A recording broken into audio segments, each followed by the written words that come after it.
Hey everybody, this is Alessio Summerfield of Metal Gear Mondays coming at you before the episode. Whoa, please don't hit that 15 seconds ahead button.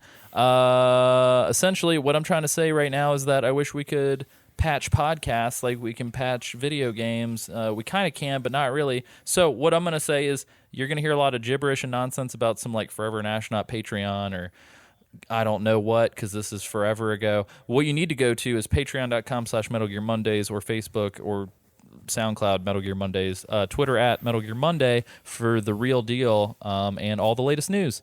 Thanks. Enjoy the episode. This week on Metal Gear Mondays, Ghost Dad is ghost sad.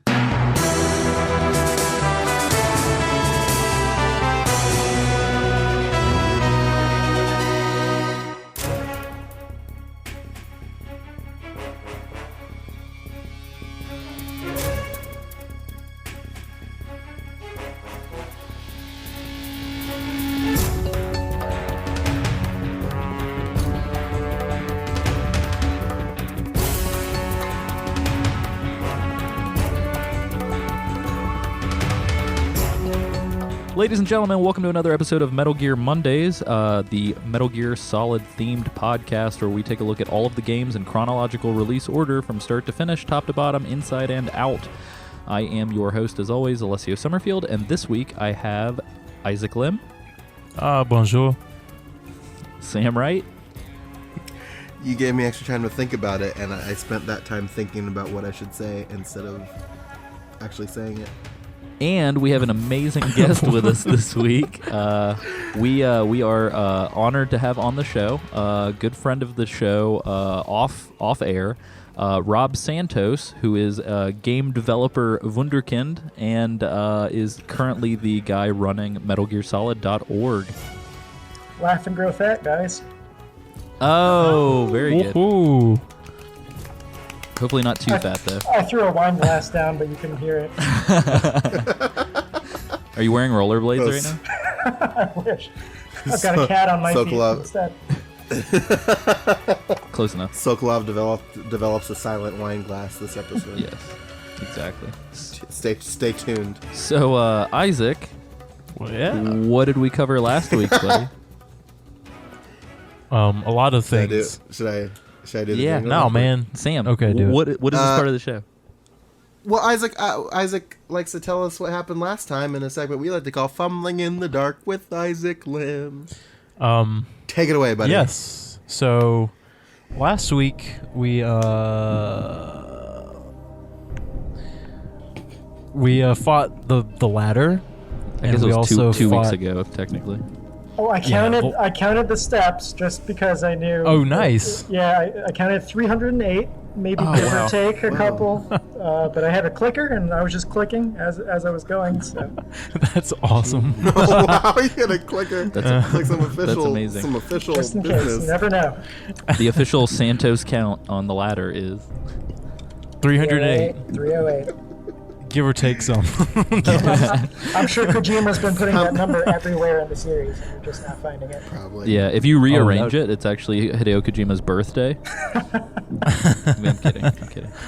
How many steps did it take to get to the top of the ladder? A 1, a 2, a 308. 300. 803. No, I'm kidding. Oh, crap. So Isaac, continue. Anyway, Oh yeah. Then we went rolling along rolling hills Rolling of Hill Zone. dirt, and then we fought fire with fire. I like your cryptic. Like it was very like metaphorical last episode. Cryptic metaphor. Oh wow. Okay. Then we transcended through fire and ice. No, it was good. I'll give it to him, Sam. Do you want to give it to him? No, I'll See, give you an A+. A+, I am Isaac. practicing. A+. Yes. It was good. Next week or next time we do this, you should do it in haiku format for bonus. But yeah, yeah. So that was last week. Sam, can you give us a little bit of a summary of what we are up against this week? Snake sneaks through building, fights secret ghost person man. It's snowing on Mount Fuji. And dogs. Perfect. Perfecto. I will. That's how you end a haiku. It doesn't fit the format, but it's just snowing on Mount Fuji all the time. Mm-hmm. I agree. You're painting a picture with your celestial brush.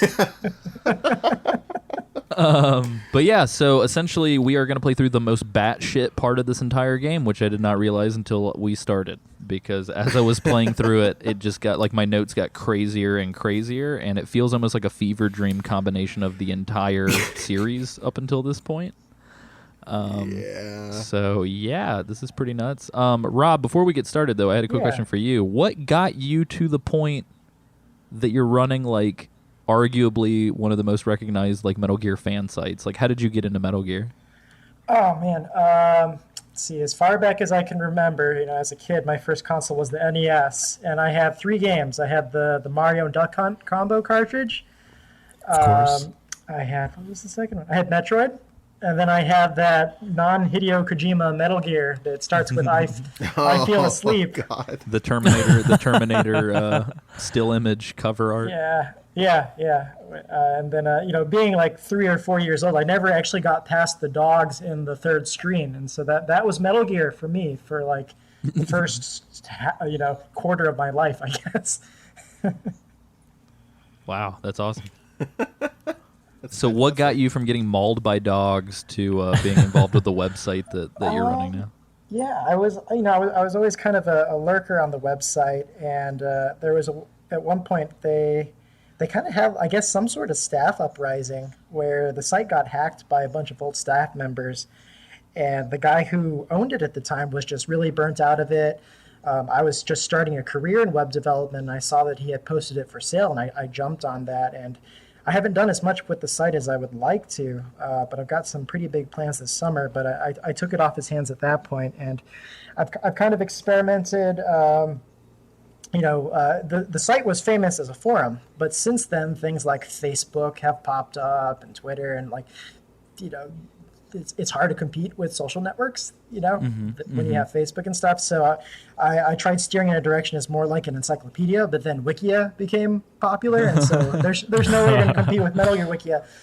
So I've got a few new ideas of where to take the site to kind of put together this little fan time capsule of what was the Hideo Kojima Metal Gear saga and open that up as some kind of interactable community.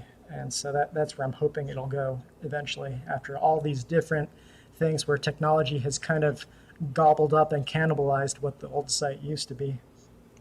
That's crazy. Got some tricks up the old sleeveys. Yeah. Are you just gonna upload the website to Arsenal Gear and then send it off into the ocean? I'm gonna teach an AI. It's just gonna be an AI. It's gonna be the kernel AI. Oh no. Oh God. No, that's actually. I need scissors. 61. It's super weird that after all this time I ended up like meeting you, because I remember in like middle school and high school I would constantly be on that forum.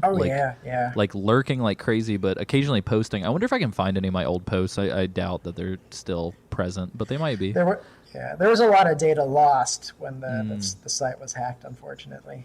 Yeah. But no, it was just really weird because I remember talking to you about it, and like it was like, oh, Metal Gear, yeah, we love Metal Gear. And then the further the conversation got, I was like, what the fuck are you saying to me right now, Rob? Turn off the console. Yeah, Alessio, you've been playing Stop for playing. too long. You need to turn the console off. But yeah, so cool. Essentially, we are gonna dive into this, and honestly, in a lot of ways, the big kind of hub for the section that we're playing right now is a huge throwback to Metal Gear Solid 1. Personally, I think, because of the way that the base structure is set up. So we'll get to it. So there's a little bit of a transition. Alessio, Yep. I'm gonna throw out a statement here. What you got for a me? contentious statement. What you got?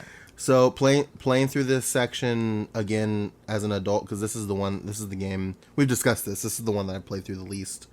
Playing through the section again kind of made me edge over towards Metal Gear Solid 3 being my favorite. Yeah, it's really good, man. But I wanted to preface everything we're about to get into by simply stating this is arguably like the biggest section of the game geographically. And so I tried to do a fair amount of due diligence and accidentally sped run this part of the game. So like literally I think I like completely got past this section of the game in like 5 screens. Like it was ridiculous. So I'm just going to go ahead and say between the 4 of us, I think we will have different enough stories that we cover a lot of stuff. But arguably this podcast is about discussing our experiences with the game. It's not supposed to be an exhaustive dive into every item in every screen. So if there's anything important... Oh, but I got some of them in those notes. For sure. But if there's anything that we miss for listeners, feel free to write in and let us know. But I was planning on essentially using part of the side op next week to kind of cover some of the bonus kind of stuff that we may have overlooked. So please put the nails and crucifixes away until next week. But yeah, so diving into it, we're coming out of the battle with the Fury. Sam, can you walk us from the ashes to where we're gonna be? Yeah, so literally ashes. You're walking from this destroyed. His fucking pizza textured flame skeletons just blew up the doorway, and you're walking and you got to climb up this ladder. And now after the climb, this ladder was nothing. It's 25 steps. But you. Yeah, it's garbage. I didn't count it. It's garbage. It's not even like a fifth of the ladder. Yeah, I got that Rob Santos clicker out. Gotta get it. Real quick, Sam, I'll stop you too. Right before you get to the ladder, if you look to your left, as soon as the smoke clears, if you non-lethal the Fury, you'll find his fire camo. Oh, I walked yes, past yes. it, and I did non-lethal. What happened? I think I forgot sorry, to you get guys it, cut even out though for a I did non-lethal. Oh, I know. That 100% happened to me almost with the end, so I don't fault you for it. Mm-hmm. Yeah, it's hard. Those ones where they just kind of... I can say... We'll get to this obviously later, but I can say I appreciate the camo you get after the boss battle in this episode, because it's just there for you. You don't have to worry about collecting it. Yeah, absolutely. But yeah, so you climb up this ladder, and it's starting to get a little cold. Start climbing, you get a little cut scene, get a little bit of snake booty in that cut scene. Booty. And you come up and you find yourself checking out Groznyj Grad. You're in Groznyj Grad, Southwest. And I tell you what, that cutscene where it's kind of like scanning the whole building and the facility, I said out loud, I said, this whole situation looks like a lot of fucking work. So we're gonna tackle Groznyj Grad. Yeah. Got to get to the West Wing, find Martin Sheen. Yeah, I think the best way to tackle this is instead of kind of going through it section at a time, I almost want to just talk about how each of us got to the weapons lab and just kind of round table it and let each of you guys kind of like walk us through how you got there. Before we get to that, I will say the quick cutscene where we do see the scanning felt so goddamn Metal Gear Solid 1 to me, it wasn't even funny. Oh, yeah. Like immediately. Other than surveillance cameras and Snake going, a surveillance camera? Like, I 100% was like, this is a throwback for sure. Yeah, they focus on those light towers, and it almost, like, I haven't compared them side by side, but it has that same feel of, the Shadow Moses towers watching the helipad. Mm-hmm. Oh yeah, absolutely. I think even the cut sounds, like almost like the sounds whenever it's cutting back and forth, like definitely reminded me of the MGS1 cutscenes.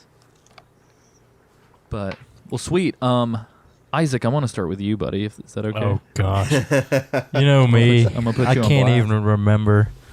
You can't even remember. Well, Isaac, we do know you, Isaac. You're like OPP. We'll let we'll let somebody else go. That way, Isaac can refresh his memory while we talk about it. Rob, since you're the guest, I'm gonna force you to go first because if you're new to Fight Club, you gotta fight. So.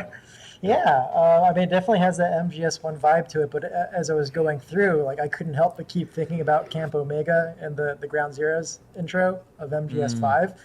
I mean, it looks just like a demake of it, so kind of like how Leslie was saying, I've played this enough where it's my instinct to almost speedrun it and, like, go through the minimum number of screens, like I know the exact crawl space and the door. So I forced myself this time to go the opposite direction away from the weapons, building whenever I could.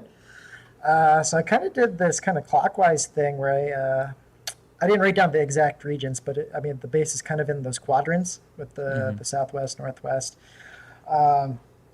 So first area, I kind of just knocked out those 2 guards and end up at the tank area. And like kind of going back to the Camp Omega thing from Ground Zeroes, I started to get really curious how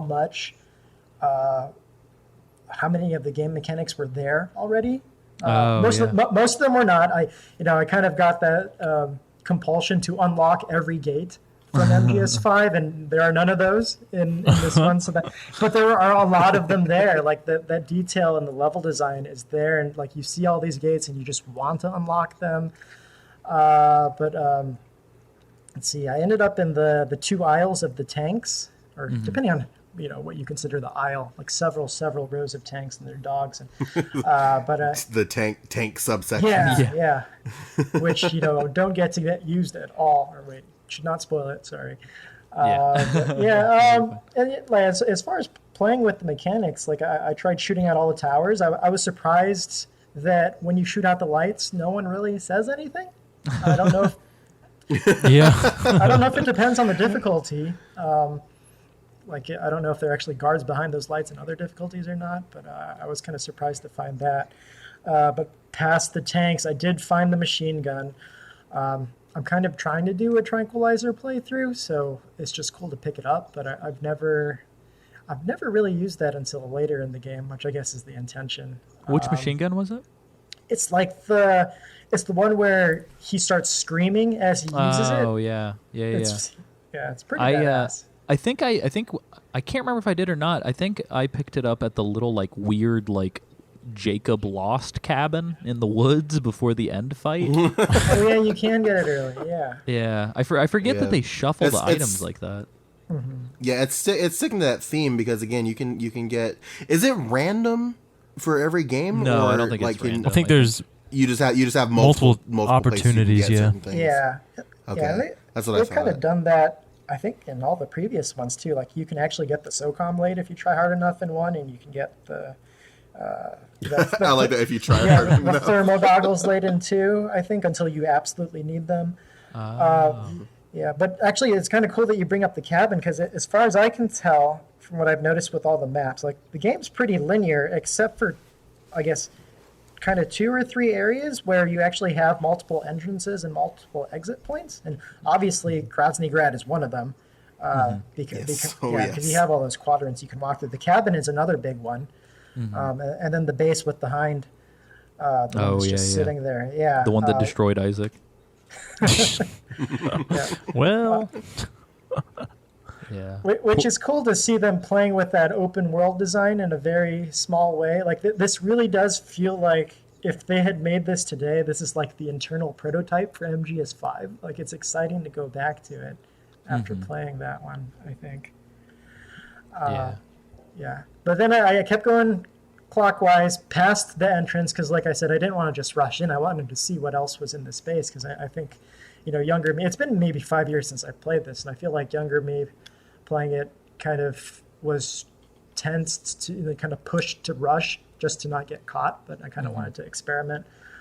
So I kind of explored the other corners. I think I ended up where you actually get tortured later on. The torture room. Yeah. Like oftentimes you're so quick to rush out of there that you don't realize where it is in the bigger picture. So it was kind of cool to bump into there earlier. I am playing on one of the easier ones just to refresh my memory right now. So I think it's probably more dense with guards at a higher difficulty. But after that, I did just go straight for the entrance to the lab. Nice. At that point. Was there a prison guard in the torture room area when you got there? I can't remember if I was able to go in. Oh, gotcha. Because I was going to say it would be interesting to see if you could screw with a special guest who we will talk about later. Oh, yeah. Definitely. Well, sweet. So, Isaac, now that we've gotten the awesome refresher from Rob, would you like to carry the torch and tell I'll us take how a stab. You did it? I'll try to remember. There's just so many different areas that I'm like, they to me, they all kind of like blended together. And I'm like, You know how you fix this? You know how you fix this problem, Isaac? don't tell me now.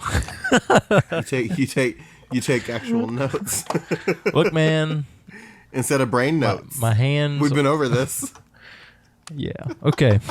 All right, Isaac Lynn, So the mentalist. Can you walk Let's us try through? this. So yeah, when I get to the top of the ladder, and after that swirling cutscene around the whole area, where he's at the bottom, looking up, and it makes it seem like he can see all the guards and everything, because immediately he like hides. But I'm like, you're at the bottom. How can you see anything? Well, we determined last time with the transmitter that he could definitely not see or hear any conversation about that. Snake is omniscient. Uh-huh. Snake is omnipotent. We are all Snake, and Snake is all. Snake is us. That makes sense. So immediately I go up the stairs and get spotted. Surprise there. Good course of action, Isaac. That just reminds me of the scene from Kung Pao where it's just like, I had two options. I could roll out of the way or take the claw to the face. And then he takes the claw to the face and says, I regret my decision. I love that movie. Oh my gosh. Anyway, well, I didn't expect a guard to be, so soon to just pop up out of nowhere. I don't know.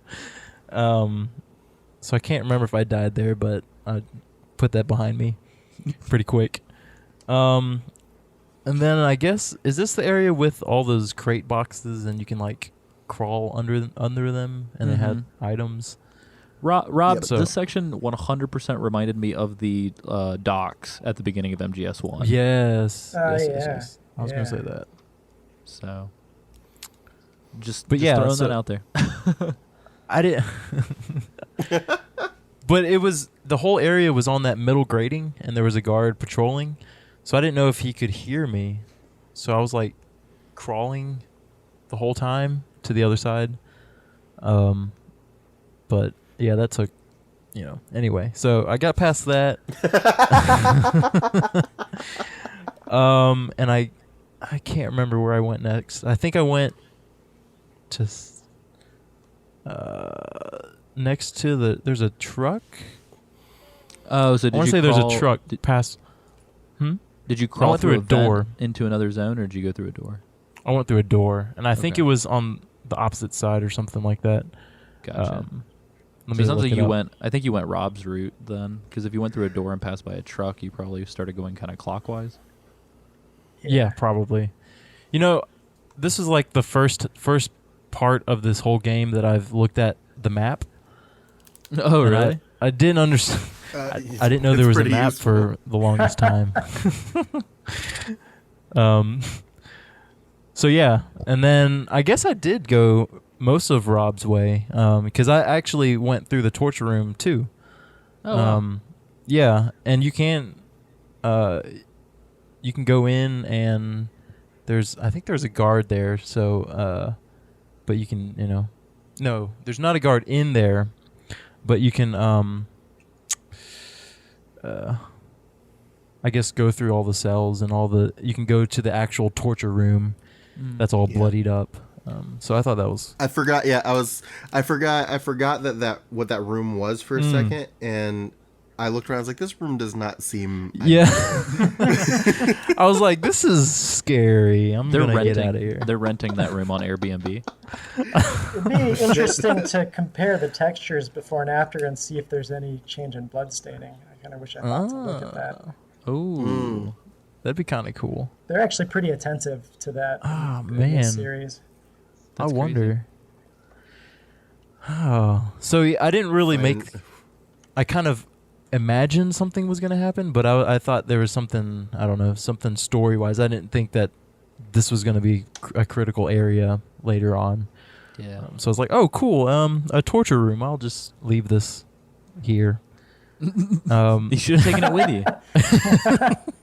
You never know when you'll need one. You should have taken the whole room with You you. never know. You would have taken the room with you, then they wouldn't have anywhere to torture. I like you. the idea of Isaac walking into the room and then just like a bodiless voice is just like, I'm kind of a big deal, Snake.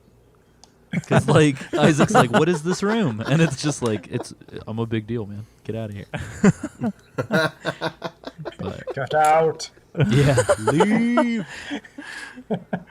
And actually, okay, so there's this tunnel. I can't remember which area. It connects two areas. Like I think it's the southeast and the northeast, maybe. Yeah, and that's I don't know. I guess that's just a way that you can go through those two areas if you want. But I was like, oh, this is interesting. And I was actually exploring it for like 20 minutes, but Isaac was figuring out where I was. Handwritten. Digging my own tunnels, if you will. But yeah, so that was cool. And then I guess I happened to go into the building that is the weapons lab.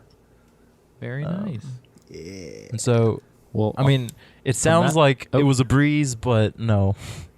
it was an uphill battle. It was a struggle the entire way. I will say this area was this portion was like a lot of fun, just like going through all the different zones and whatnot, the boards. The boards. I forget about the boards. The boards.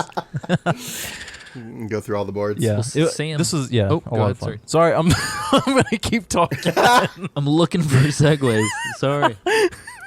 No, you're good. I'm sorry. Just cut me off now. Do you know where I can find some segues? Okay. Couple segues. Some sailors. So Sam. Can I tell a really quick aside about that?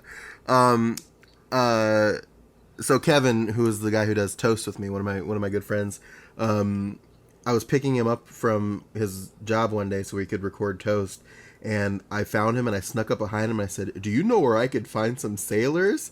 And he's like, "I hate you." And I was like, "Turn around and look at me." And he said, "I can't even look at you right now." And he walked away. For all he knew, you could have been Ryu. Yeah. I could have been Ryu, but whatever. With your weird cow otter jacket. I don't know what the fuck that is on the back of Ryu's jacket. Anyway, sorry. Cow otter. What? I don't know. Sam, walk us through your version of Groznyj Grad. So I'm going to preface this by saying I didn't do a whole lot of exploring this time, and this first section was actually kind of a breeze for me, but I did most of my exploring after the torture scene. And I've got some war stories to tell about that. but I was kind of sneaking around, took out some guys. To go back to what Rob said about them not really caring that you shot out the towers, if you trank a guy and he happens to fall in the path of the light, they don't seem to care. There's a knocked out dude just chilling. Really? People fall asleep on the floor all the time in Groznyj Grad. Yeah, This is true. But like I tranked 3 separate people in the path of a spotlight, and I thought it was going to be a problem, and it just never was. Man. So I took out a couple people, and I wound up in the area outside of the torture chamber, the cells. And there's another cardboard box out here if you're kind of exploring the outside area a little bit. Mm-hmm. And there's a book on the roof too, actually. But kind of explored a little bit, took out the guys in this area, went into the torture chamber. I wasn't exactly sure what was going on. I walked past the office, and the dude was like, "Who's that?" And I was like, "Fuck." So I turned around and I ran into the entryway. I didn't want to leave because I wanted what was in that office because there had to have been something. So I hid in a box in the middle of the doorway. The dude walks up to the box. And he's like, "Huh, I guess it was nobody." And then notices the box. And I'm like, "God damn it." So I pop out of the box and I just kind of, "Surprise, motherfucker." And I CQC'd him. Went into the office. There you can get the camera in the office. And then there's a little Carrow Town in there too. Little Karopi? Little Karopi. So go in there, kind of look around, found that bloody old room. Not nice. Went back outside, and I went back to the same area I was in, and I went like pretty much in the exact opposite direction, and just kind of found my way into the weapons lab. It was just pretty much a boomerang. It was like pew pew pew when I was there. Very nice. Pew pew. So, yeah, I accidentally just like went straight there. Like I Quote unquote. Okay. well, all right. no, it's weird because like. So I had for all intents and purposes, I was like, cool, I'm going to explore this place. And then by the time I got to the weapons lab and I walked in and saw the title card, I was like, well, I guess I'm not, and I'm just going to do this now. But yeah, so essentially as soon as I came up, I kind of like hung out on the boxes and waited for the guard to pass, and then I climbed up, put him to sleep, saw the little slit in the ground, and I was like, oh, I'm just going to crawl through here real quick. Crawled through, went behind the truck. A dude saw me and went to walk towards to check it out. I immediately got into a box like Sam did. He did absolutely nothing. Like he was just he didn't even speak. He just like stared at the box. And then he turned around, and then I popped him. I went and got the cardboard box in the alley, put that guy to sleep because I was so far away he couldn't see me, but I could shoot him. Walked out and was like, I don't know where to go next. And then I looked to the right and I was like, well, that door looks pretty well lit. I'm just going to go in there. That looks important. And then immediately it was like weapons lab. I was just like, all right. That door looks well lit. I can trick or treat. Yeah. And so that was it. Like that was my entire. Jeez, man. I was like, this is a big base. Oh shit, I'm done. So I don't know. I feel bad. Back whenever I was a youngin', much like Rob was talking about, this place was my goddamn playground. Like, I essentially would have a save here all the time and would just boot it up and essentially just see what I could do. So for me, Groznyj Grad is forever near and dear to my heart because this is a super cool game space that they created a very long time ago. But yeah, so I guess we can handle the weapons lab the same way that we just did this. Yeah, go in there and just gotta be a sneaky little science boy again. Yeah, we're going back to solid science Snake. With his glasses. Oh my god. The turtleneck and the glasses forever kill me. No, I decided this time, since it obviously didn't work last time, I'm just gonna be me. I'm not gonna put on the riding mask, and it was a much better decision. Very nice. But yeah, so let me see really quick. I'm just double checking my notes. Yeah, I guess that's it. I can't believe that's real that I just did that fast. Okay, cool. My only other note that I wrote down was Snake hates bats but loves noodles ? Raw ? So I guess Snake eats his ramen raw. And that is the only note that I had for Groznyj Grad. Is that weird? Because I do that all the time. Like a candy bar, like it's dry. You pull it out of the bag and you eat it like a candy bar. Well, not like a candy bar. Like what I'll do sometimes is if I don't cook it, I'll like grab a packet of it and I'll like mush hit it up. And I'll just have little pieces of ramen, and then like sometimes I'll like dip the little crunchy pieces in the packet. You just smash it and then you pick the debris up from wherever it landed. Yeah. You just eat off the ground. You just eat the ramen dust. It's ramen dust. You just eat it. You snort it directly into your nose. It's supposed to be ramen, not a chocolate orange. Oh no. I didn't think that was weird for the longest time, but like as I've gotten older, it just seems like it's something people don't do. So what do you do with the seasoning? I'll eat it. Like I'll take it and I'll dab it in the seasoning. So you like alternate? As soon as Isaac said seasoning, I got flashbacks to a very terrible experience that I had at Sam's house, but we will save that for later. I could literally taste it in my mouth right as Isaac said seasoning. It's just like broth, dude. It's just like broth. All right. Anyway.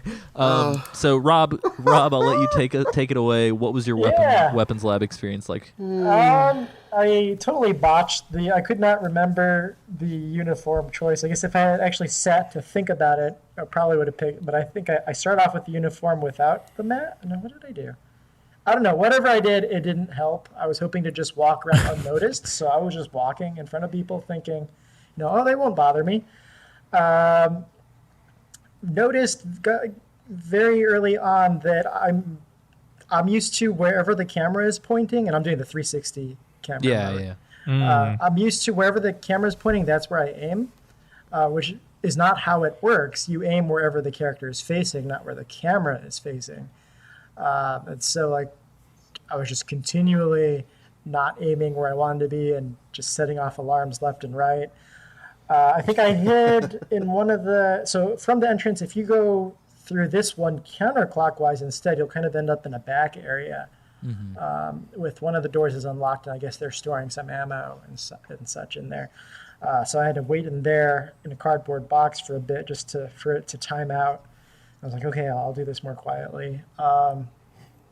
Decided to play with the motion detector radar a bit, which I guess isn't as useful as you think it would be. I mean, it's nice to actually have dots there, but I guess especially on a 2-floor level, you can't quite tell if the dots are above or below you. So I just felt surrounded all the time. So it was perfect. The anti-personnel sensor is honestly way better than the motion detector. Okay. Is that the beepy? Because it's not like super accurate as to where they are, but it'll start beeping really frantically when they're really close. So, yeah. So I kind of just did a clean sweep of the area, tranquilizing everyone. I did a full counterclockwise thing, and I was like, where the hell is Rykov? And I ended up bumping into him right near the entrance, tranquilized him before he could set off any alarms.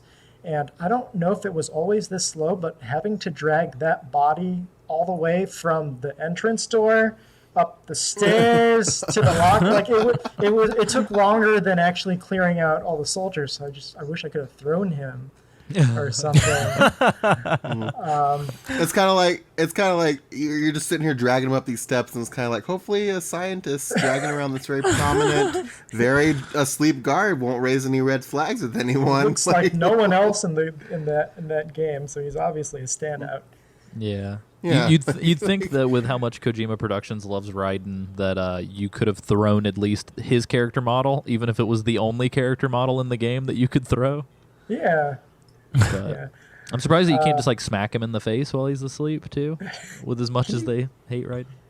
Yeah. So I stuffed him in the locker, and I let him lay. Like I pulled him out just to mess with them. I noticed when you were stuffing him in, there's also a poster of Raiden, and so I just wanted to get a peek at that. So I let him out. I did not put him back in, and so when I tried to exit the area, the major actually called me to scold me, about, how could you do that? Someone's going to catch you. And then he really emphasizes, if you get caught, it's game over. Like, okay, as if I didn't know. We get it. We're playing a video game. Thank you. It was pretty amusing because I don't know how far we're going. Are we going up to? I'd say just before the cutscene. Okay. So you put on the uniform, you put on the mask, and I like to do this thing, like going way back to the Fear battle, where I tried to get as many arrows in my body as I can, because they'll stay on your character model. You can heal around it, like as long as you don't, I think, knife out the arrow, you can still do the bandage and whatever else will let you heal, and then you'll have those arrows in your body the rest of the game. Oh wow! Yeah, they're not in the cutscenes, but they're at least in the gameplay scenes, which is still kind of funny and cool, especially. Vulcan will talk about your body and the torture thing, but we can talk about that. Oh yeah. But I thought it was kind of funny that I've got all these arrows in my body. I'm walking around looking like Rykov for some reason with arrows through my uniform, and like that. And nobody knows. Yeah, and that mini cutscene where he exits and you get into the next storyline area. It's so obvious that he's kind of got that slightly hunched naked snake sneaking posture. Yeah. Yeah, even like I mentioned that during the cutscene. It's like even during the cutscene, he can't walk like a normal person. It's like at least try.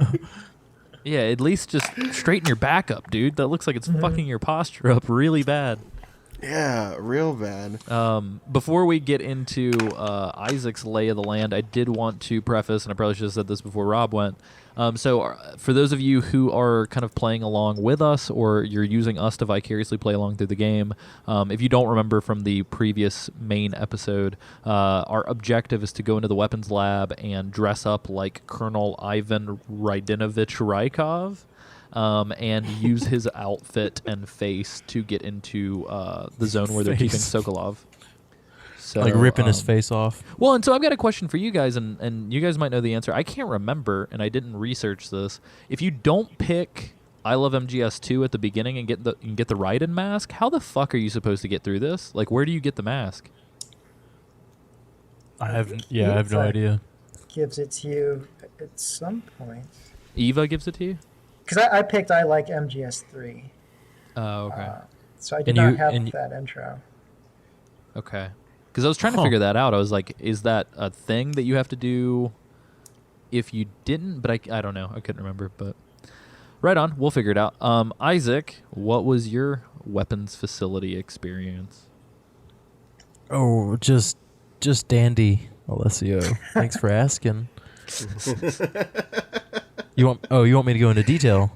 No, Um, Isaac, no, you that's really fine. you really just know how to set a scene. My It's man. good, isn't it?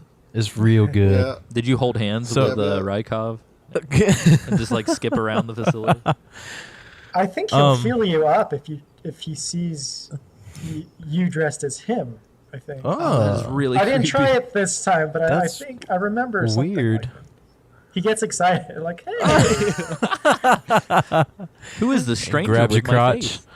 Oh my goodness. Anyway, so it wasn't too bad at first. Like at least I put on the science uniform, Super Science Snake. Super Science Go, and I just walking around, just saying hey to all the guards and exploring. And so I go up. I don't know. I don't really know where I'm supposed to look for this guy. So I'm just kind of like walking around at this point. So I get to the locker room, and I'm trying to. I'm opening up all the lockers, right? And To there's see like, if he's in there? Well, no. I mean, You're like, where is he? looking for things. Anyway, so half of them are like locked. So I was like, okay, maybe there's one of these that I need to just like smash the door, and it'll be some crazy surprise. I don't know.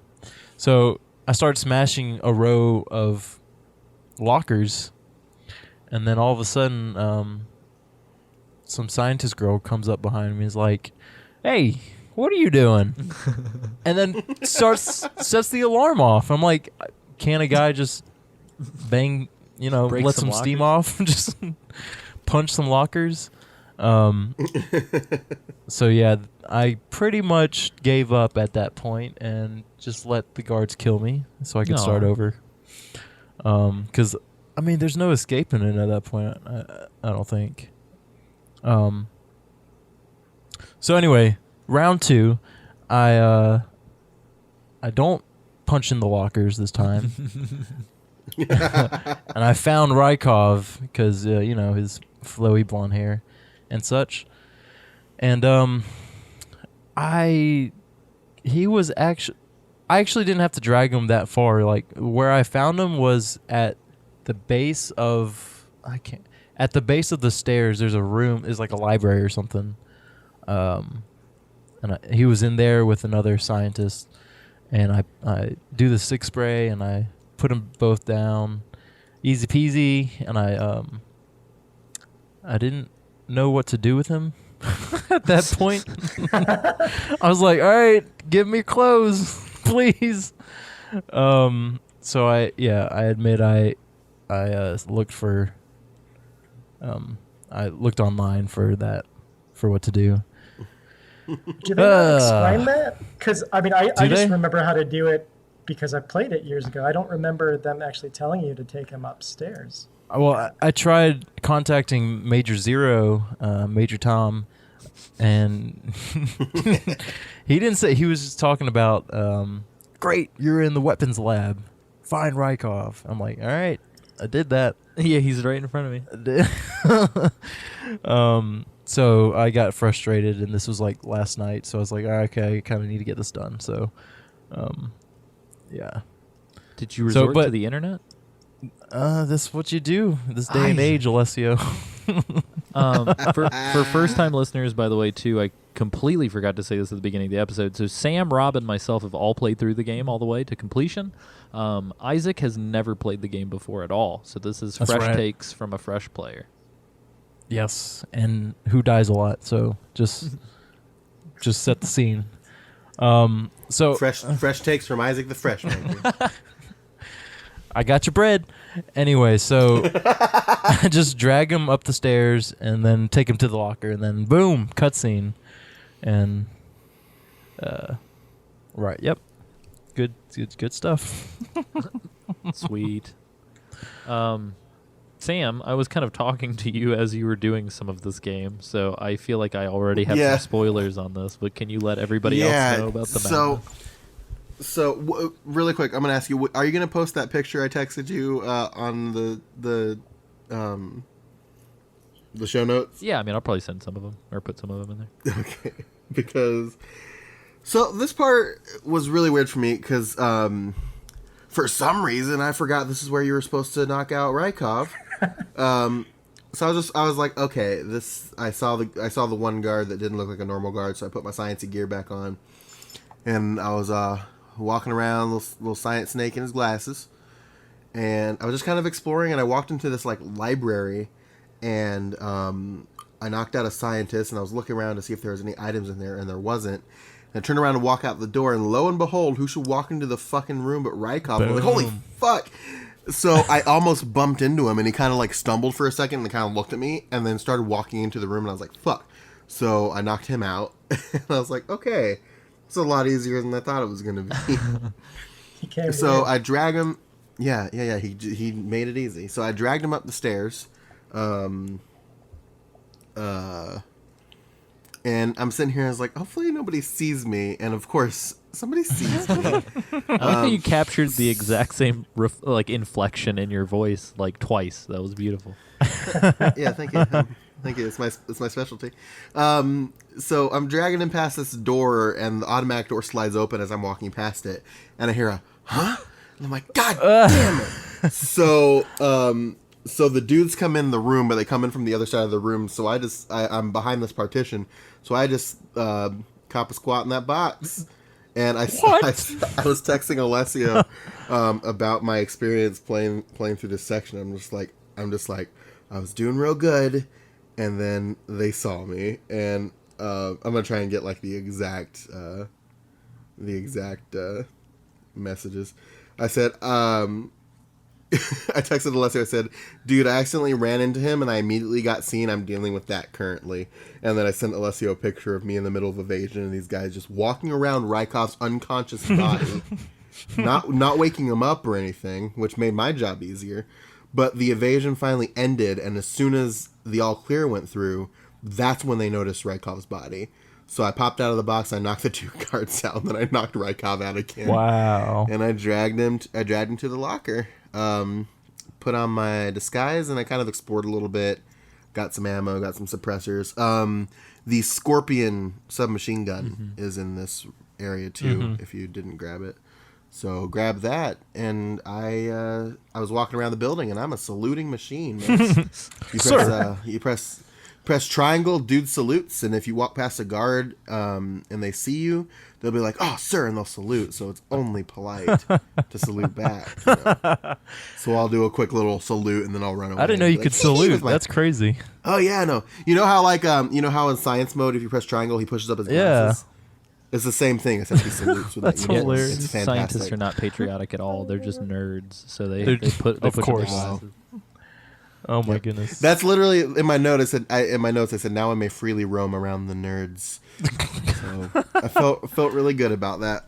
That's but that was my That's special hilarious. journey. Hey, a lot of accidents and oversights. Hey, you did good. Hey, one thing real quick that I did when I was a science man was When you were in your speed seat. You could actually push the alarm. I didn't know that. You know the alarm that the scientists trigger when they see you? Why? Why would you? I was like, what does this do? Maybe I can do this, and I push it. I didn't know you could actually push it, and then the alarm went off, but they didn't suspect me. I guess because I pushed the button. That'd be so really everybody awesome was if you wandering could, around. That'd be awesome if you could push the alarm on somebody else. Like, what is he doing? He did it.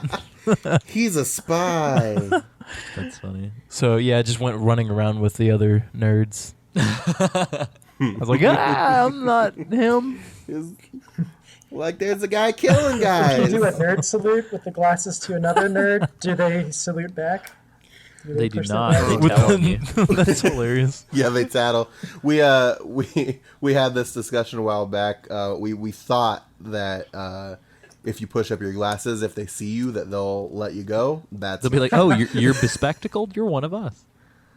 yeah. I was like, that's the sign. All nerds wear glasses, right? It's really weird because it's like all the nerds are like, "You're a jock pretending to be a nerd," and then whenever you get dressed up, all the jocks are like, "What's up, jock?" Was it? It's very strange. Anyway, yeah. So my pro tip for this area is, as soon as I got in here, I was like, you know what? I've never done it this way before, but I'm gonna try. Normally, I go through and just trank everybody, or put everybody to sleep. I actually went right up to the locker room very first thing and literally just stood there by the door. And as soon as it opened, I just sig sprayed Rykov, and like we were ready to roll. Dang. And so I put on his outfit, and then I was like, now I can just do whatever the fuck I want. And so I did all my exploring after I put him to sleep. Yeah. I have a question for you guys. So I didn't open any of the lockers, the locked ones. I think that there's a uniform in here, if I remember correctly. It's there after you go back. Oh, okay. Isn't it the sneaking suit? Yeah, it's the best one. Yes, it is. Yeah, it Oh, literally is the man. best one. And I felt really bad for not getting it, but I guess we have to get it on the way back. Yep. But yeah, so also the other quick thing. So Rykov has a G-string on, I think, or a thong, or Yes. a onesie. Yeah, I was about to say. What did I say? Do they really have to with the lightning bolt thong? Yeah, it's a lightning bolt. And I have another question. Does he have batteries on his ass? Or am I imagining that? Huh? Batteries. Are we? It's so. So let's get this straight. Are you implying that Rykov is a sex doll? I'm not, but and I don't remember because I didn't open the locker to let him fall out, but I have a weirdly distinct memory of doing that and noticing that he had like a battery pack or something on his ass. Is that real or am I fever dreaming that? Dude, Alessio, now that you mention it, I think I remember when you played this at my house or whenever I watched you play it. That sounds so familiar now. But I can't. Colonel Volgan I has can't- a charger in his room. Okay, I took a hit for the team, and now Rykov Metal Gear underwear is in my search history. Thank you, Rob.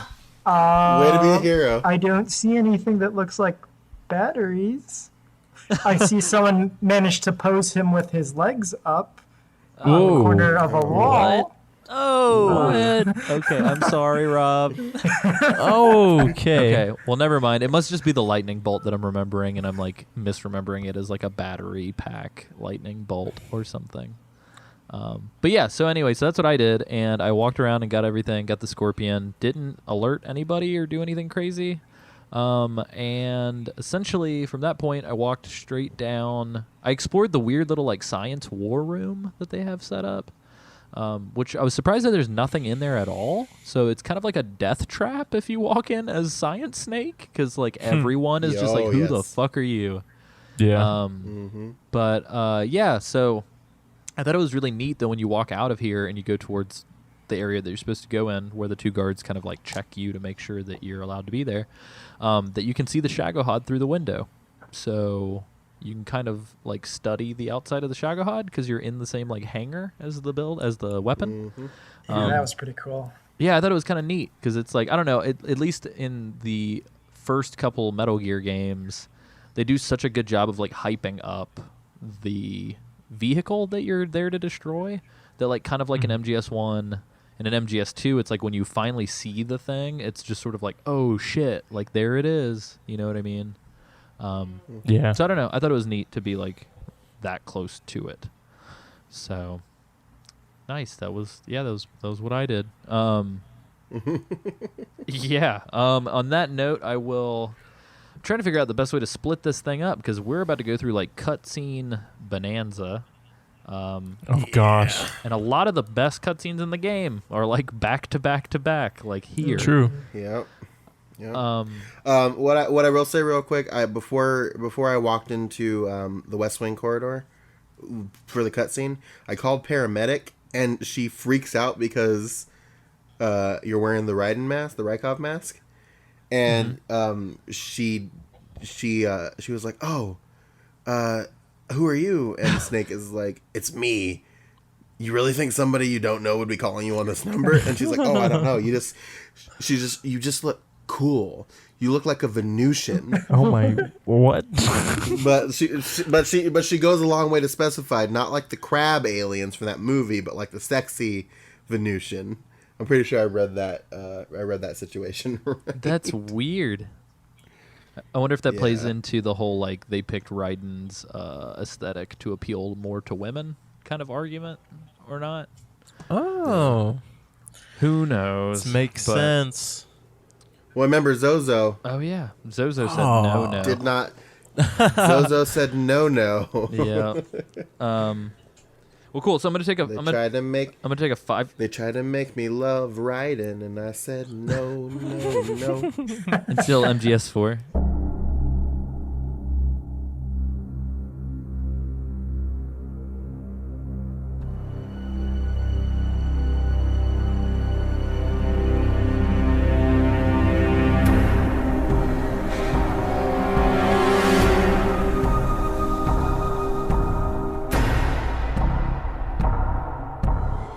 So yes, I'm just going to tear us through these cutscenes, I guess. We can talk about them as we go through them. So essentially, we are in the West Wing corridor once we get through the main wing. So we're in the West Wing corridor. So I have a quick note that I need to ask you guys about. When I was wearing the Rykov outfit, I noticed that my stamina was going down fast. Huh. Or faster than normal. Oh. Is that a thing? Or did I just, imagine it? I didn't notice, yeah. it. I did not notice either. Were Okay. you poisoned still from a long time ago? No, I checked all my Well, health that's- thing and everything. Well, what's weird is normally I don't notice that the stamina, when you're moving normally, you can't really see the stamina gauge decrease. You know what I mean? Because it's moving at such Yeah. a slow pace. But as I was walking around as Rykov, I could actively see it shortening, which I thought was interesting. So I don't know. Maybe he's just really tense because he's wearing another man's face. Who knows? But anyway, so as soon as you enter the West Wing corridor, we encounter Martin Sheen, and he's the president of the United States, and he asks you to walk and talk with him. No, but it's an instant cutscene. Mistake number 1, Snake, don't fucking take off your mask yet. What are you doing? Seriously. Not Yeah. right now. Yeah, why? Yeah. Why? What a dumb. It's a dumb. And then in typical Snake fashion, Snake kind of doesn't hide behind these boxes. Yeah. He kind of just hangs out. He just stands there. It's really weird. I want to see a real life scenario where somebody can where somebody's hiding like Snake hides, because it's so goddamn obvious that there's a guy right there. But yeah, so essentially, Sokolov and Tatiana. Sokolov and Tatiana are exchanging microfilm, and Sokolov says that this is the Shagohod experiment data. Snake then enters the room once Tatiana leaves, and Sokolov mentions that Shagohod has entered phase 2, which is essentially it's operational now. And when Snake was like, "What'd you do to make it work?" Literally Sokolov's response may as well have been, "I just added rockets, yo." Because that's all Pretty he much. did. What did I write in my notes? I said I wrote God, what the fuck did I write down? Where is this? Oh yeah. Essentially tank drive fast, tank fire nuke.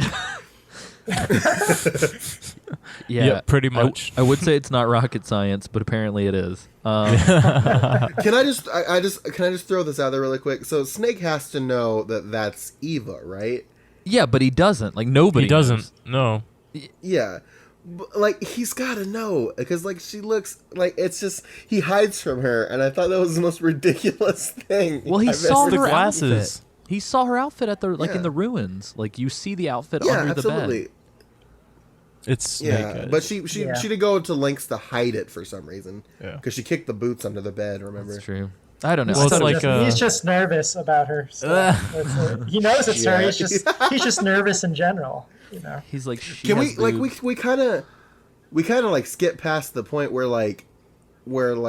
Sokolov gave her that Oh, and the weird reel, that film Well, no, reel? we talked about the micro. The lipstick Yeah, the scene? lipstick is what I'm getting at. Yeah, the Yeah, weird yeah. phallic thing that's going on where she's threatening to kill Yeah. Sokolov with her lipstick. Yeah. Yeah. Why you gotta be such a shisty bitch, Eva? What the fuck? Well, she is a spy, So Yeah. I think Doesn't mean you gotta be a bitch all the time. yeah, so we'll kind of get to it. We'll get to it without giving anything away for Isaac, but I think just in general, it seems like the next few cutscenes is gonna it's just a lot of tension because you know that everyone else has ulterior motives around the Right. board, and so it's this weird situation where literally Volgan and Snake are the odd men out and don't know anything, and literally everyone around them knows way more than they do. And I think this is the conversation where the players know they're going to have to fight this machine and destroy it, but I think this is the moment where Snake realizes this thing is going to threaten the entire world, and then the outright says, "Here, my objective now is not just to, rescue whoever and kill the boss. It is to actually destroy this machine." For sure. Yeah, what's interesting is he's not really assigned that by anyone. He kind of takes up that mantle on his own. You know what I mean? Yeah. The one thing that I will say is Sokolov goes into great detail about all of the processes with the Shagohod, and I love the cool filter that they have when they show you the Shagohod in action. It looks I it looks noticed really that. neat. Specifically the contrast mixed with that color that they've got tinted. It looks beautiful. I like it a lot. Yeah. They've even got that flicker, it's an old film reel kind of. Yeah. Yeah, it's fantastic. I like it a lot. But the one thing that he does not address is at the very beginning, the question that prompted the explanation was, we couldn't fit an ICBM onto the Shagohod. And then he literally tells you about everything else other than how they could fit the fucking ICBM onto the Shagohod. He's like, we put rockets on it. That's my answer. And it's I don't... it wasn't a question of how do you launch it. The question was, we literally could not fit it onto the tank. But somehow they did, I guess. We never got the answer. Duct tape. Yeah. Just put it on top. I really like... Sokolov describes it... Snake describes it as the weapon from hell, and I thought that was awesome. Yeah. And when Volgan comes It's into really the good. room, This entire scene which he is does. pretty fun. The explanation for everything. Yeah, it's pretty wonderful. Also, it's very subversive because it's our big, bad, awesome protagonist is about to get his shit pushed in really hard. Yeah. Well, Oh, yeah. really quick, I just love this. I love this scene because Snake asks how how he's gonna destroy the facility, and you just gotta use that cutting edge C3 plastic explosive. The bomb of the future. The bomb of the future. Is there even... So, hold on. I do have a question. Is there a C3, or is that just them fucking joking off of C4? I'm pretty sure that was real. Okay. I want to see the Since hard this, facts. I'll take one for the team since this doesn't involve Raiden's thong. But it doesn't involve bombs, so I was gonna say, you but are it's still kinda- a bomb. It's true. During and after World War II, a number of new RDX-based explosives were developed, including composition C, C2, and eventually C3. Ah, okay. Well, never mind. I always thought they were just making a joke on the number, but apparently it's legit. Nope. Huh. World War II, that one where the world was split into two. Thank you, Rob. Yay! Speaking of world things, so when Volgan goes way too so he's gonna do this again, but he starts his weird James Bond villain, let me tell you everything I'm gonna do before I do it thing here. And it totally just sounds like Volgan wants to create outer heaven. That's literally all I'm getting from this. And very minor spoilers for the rest of the series, but just in general, Volgan literally outlines worldwide outer heaven in his conversation right here. So I thought that was interesting because it's this is a thing that's gonna eventually kind of happen. So who knows? I thought it was cool though. Also a weird place where that idea would have gotten picked up from. You know what I mean? Yeah. I don't know who the fuck. It's do you think that was intentional? Do you think that's where Big Boss got the idea for Outer Heaven? Well, to some extent, because man, it's really hard to talk about this without talking about it. So we'll talk about it at some point.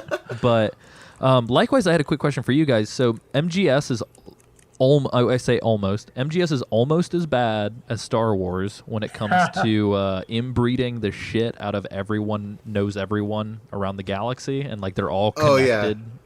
But I noticed Sokolov's family, for as far as I can tell, I don't think they ever come up ever again. Or am I forgetting something where it's like, oh shit, Sokolov's kid is actually Gray Fox? Like, I don't like.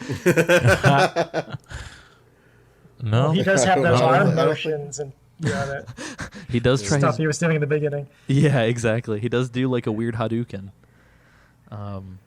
Yeah, I was thinking that too when he pulled out the photo. I'm like, wait, I've never seen these people again. So maybe for once they actually didn't overdo the family history. We say this now, but watch like MGS 6 come out, and it's like Sokolov's wife and son simulator, Metal Gear Solid. Well, I just want to throw this out there, and apologies to you, Rob. The Wikia says there's just an article. There's just an article for Sokolov's. You can buy. You have to build your own lore. Yeah, there's it just has an article for Sokolov's wife and daughter, so I don't think they're actually characters in the series. Well, cool. Well, that's good. It's kind of like a throwaway mention to kind of hammer home the fact that Sokolov's finna be dead as fuck. Yeah, and we're not even gonna get to see it. What? Yeah, it's all black. It's all black screen. Anyway, no, but like first things first. Let's just talk about what's about to happen before Snake. Whoa, gets, hold up. I have one last thing to touch on before we get into ass kicking mode. Okay. So my last note before we get into the crazy shit was space rockets plus anime robots, poor MGS scientists, crying frowny face. Because I feel like every single scientist in the Metal Gear universe is like, I just got into this to make easy bake ovens, dude. I don't know how I got to this point. Yeah, like, all he wanted to do, Sokolov wanted to do is make space shit TM. Instead, he had to make killy shit TM. yeah. Like, it's all, he just wanted to make space shit. And he had to make kill shit. So. Yeah, him and Otacon both. It's just like, I just wanted to make my animes. And they're like, nope. You gotta kill everybody. I don't think Otacon wanted to make animes. No, I know. He wanted to make anime robots. Yeah. But he wanted to make Gundam a reality. it's true. Otacon's dad just wanted some fucking legs, but we'll get to that later.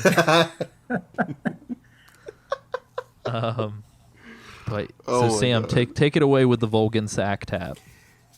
Yeah, so Sokolov and Snake are having this conversation, and they hear somebody coming. So Snake puts on his mask and his hat, and here comes Volgan ball touch ass kick, Colonel Volgan, walks in and says, "What are you doing here? I thought I told you to meet me in my room."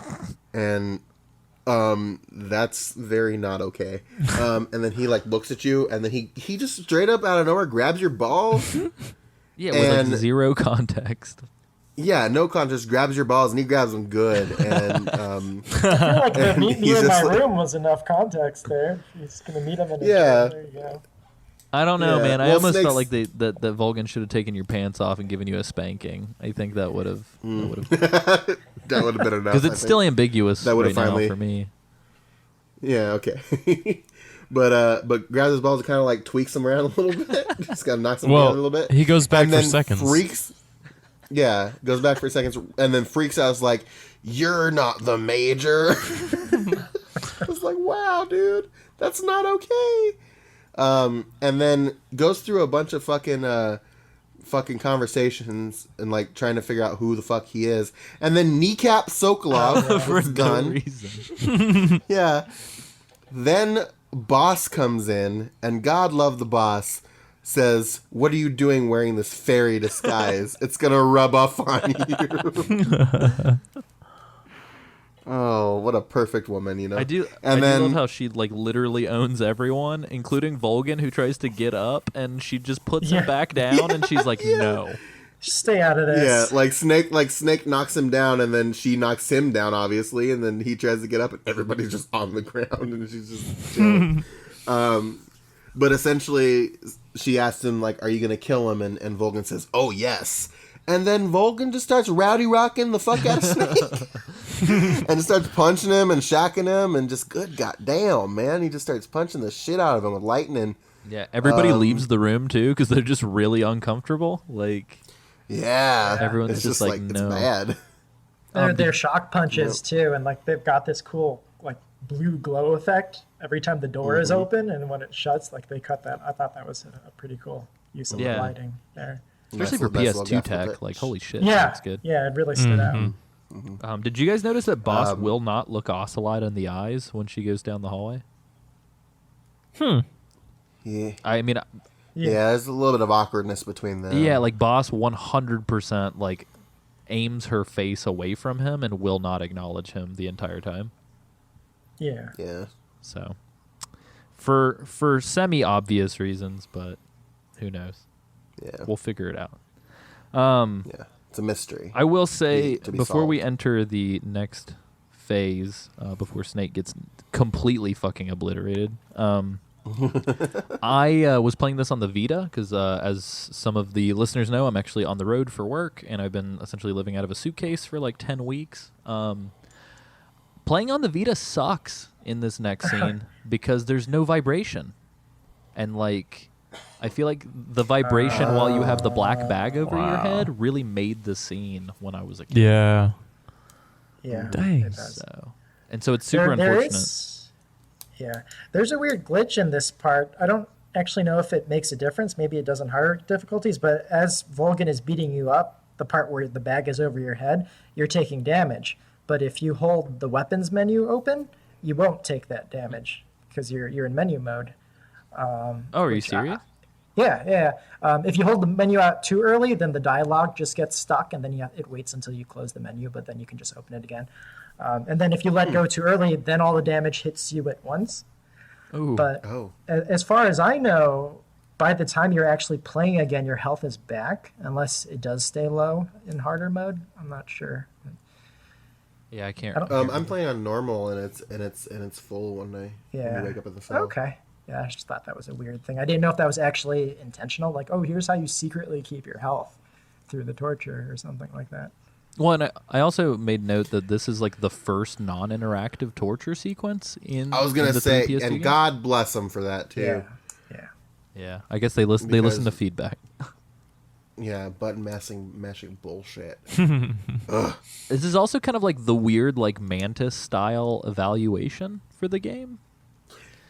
Yeah, so I was gonna ask, like he says, you've seen your share of conflict, and does it change based on how much like battle you've been in? I believe so. I think it's contextual because with mine, Yeah. he said like you seem to have seen some action, but like nothing like what I'm about to show you, or like something to that extent. And so that's what he said for me. What did he say for you guys? He said my arrow covered body. He didn't say that, but I'm telling you, my body was covered in arrow. He said it was like a baby's, so I'm not sure what babies he's been looking at. Hellraiser's baby. Rykov. Rykov in his room. That's his baby. Silent Hill 6 or Silent Hill 6. Metal Gear Solid 6 is just called The Room, and it's just about Volgin's room. Ugh. Oh. Isaac, do you remember what Volgin said to you? I can't remember actually. I didn't know it changed. I didn't know it was different, so I was like, yeah, I didn't really pay attention. It's true. Or I will say that remember. in my opinion, this torture sequence might be like the most memorable PS2 scene, like hands down. I think, in my opinion. I don't know if it's that striking for you guys, but like when I think of like phenomenal PS2 moments, like I think this and the end of this game are like really high on that list. Oh yeah, especially the end. So, but And for me, this was like near the end of the PS2 era, so like this for me this was kind of wrapping up that generation, so it really stuck with me. for sure. Not to take any importance away from the fact that Snake goes pee-pee. Yeah, he's a little peepee boy. Yeah. This time Snake was the pee-pee boy.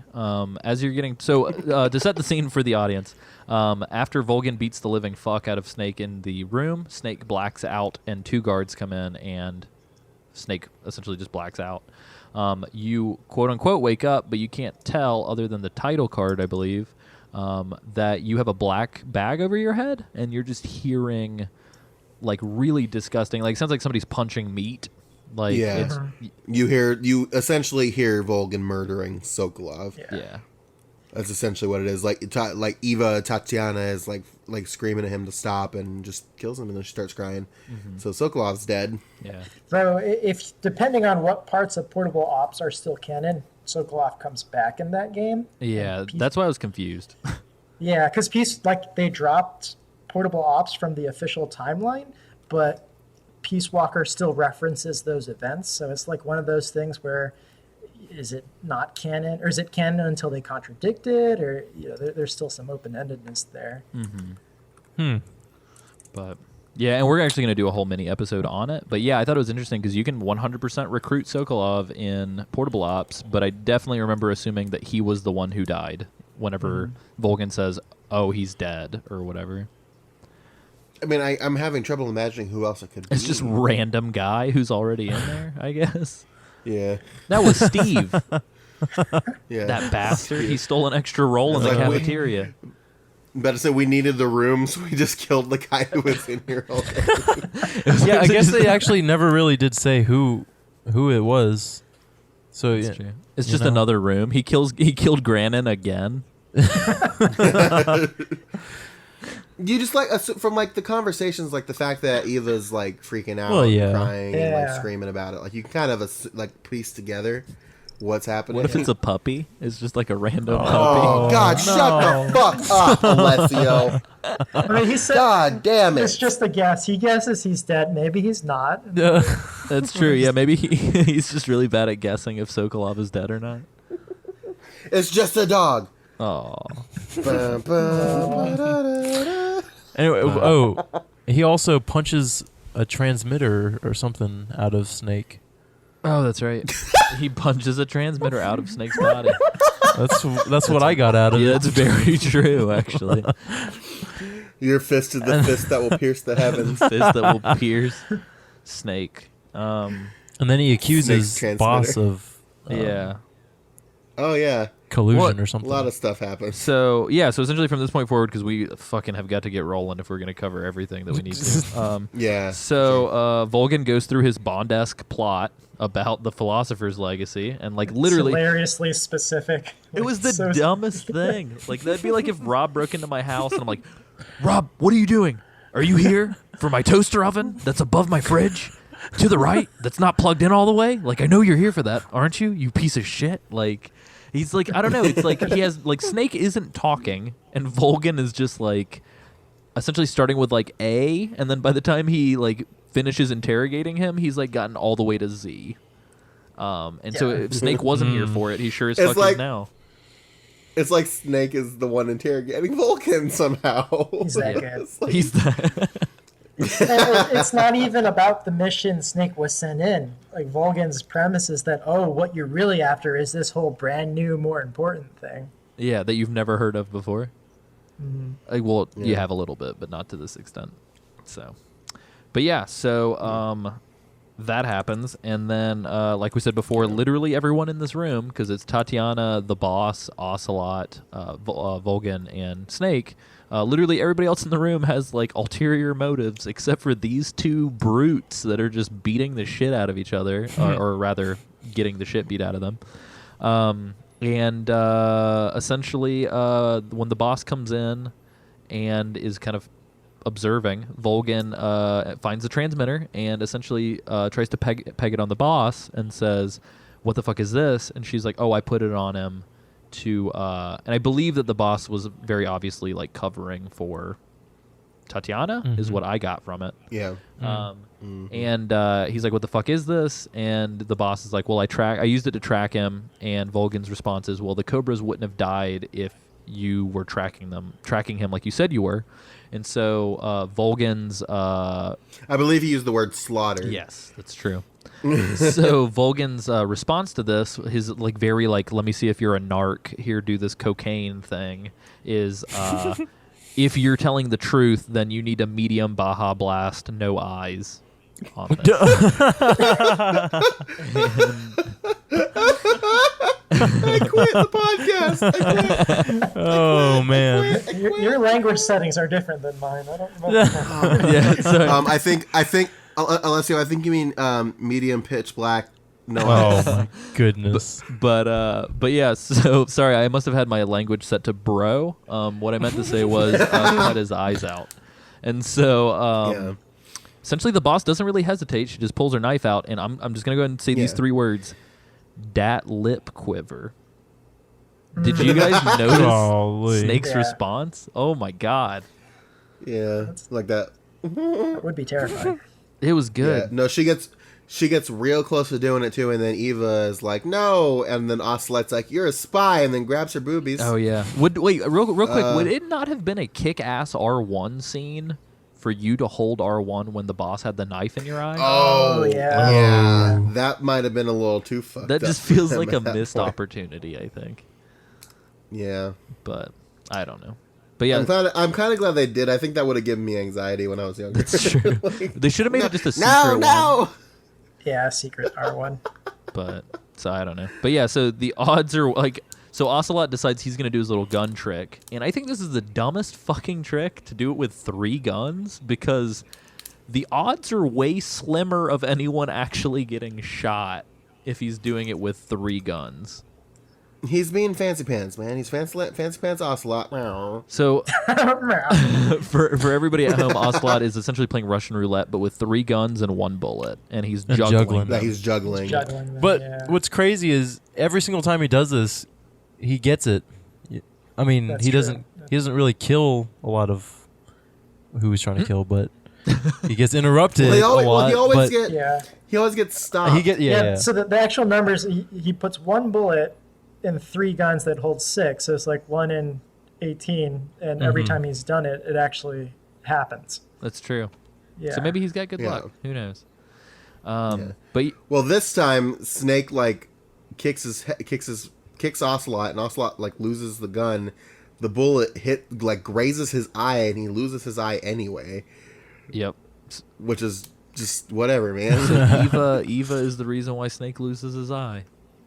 Eva. Which, to me, it was even more tense because with this being a prequel, you know that's going to happen. Yeah. And you just Yeah. it's that moment where you're like, is this actually the moment that it does happen? Since they teased it so much. Yeah. Yeah. And then the knife, like when the knife doesn't happen, you're like, oh god, so when does it happen? And then it just happens right away. It would have been really funny if the entire game, Snake's like, wow, my eye got really close to that branch. I hope nothing happens to my eye. Like the whole game, it's just like, when's it gonna happen? Just on cut. So I go to Sagant. When I fell into that tree, I almost ran my eye into a branch. That could have been bad.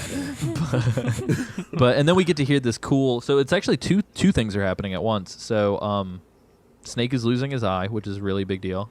And Ocelot says that torture is the ultimate form of expression, which then gets said every other game almost. Yeah. So begins. Yep. So classic Revolver Ocelot's back. So if you hold R1 when Ocelot leaves the room, the boss does Ocelot's stupid hand gesture to him. Oh, she really? I didn't Yeah, see it's phenomenal. She does. It's fucking incredible. It's so good. And then, so what's happening? So what's happening here? Once you see the most amazing thing in the world, It seems the angry boss too. comes up to you.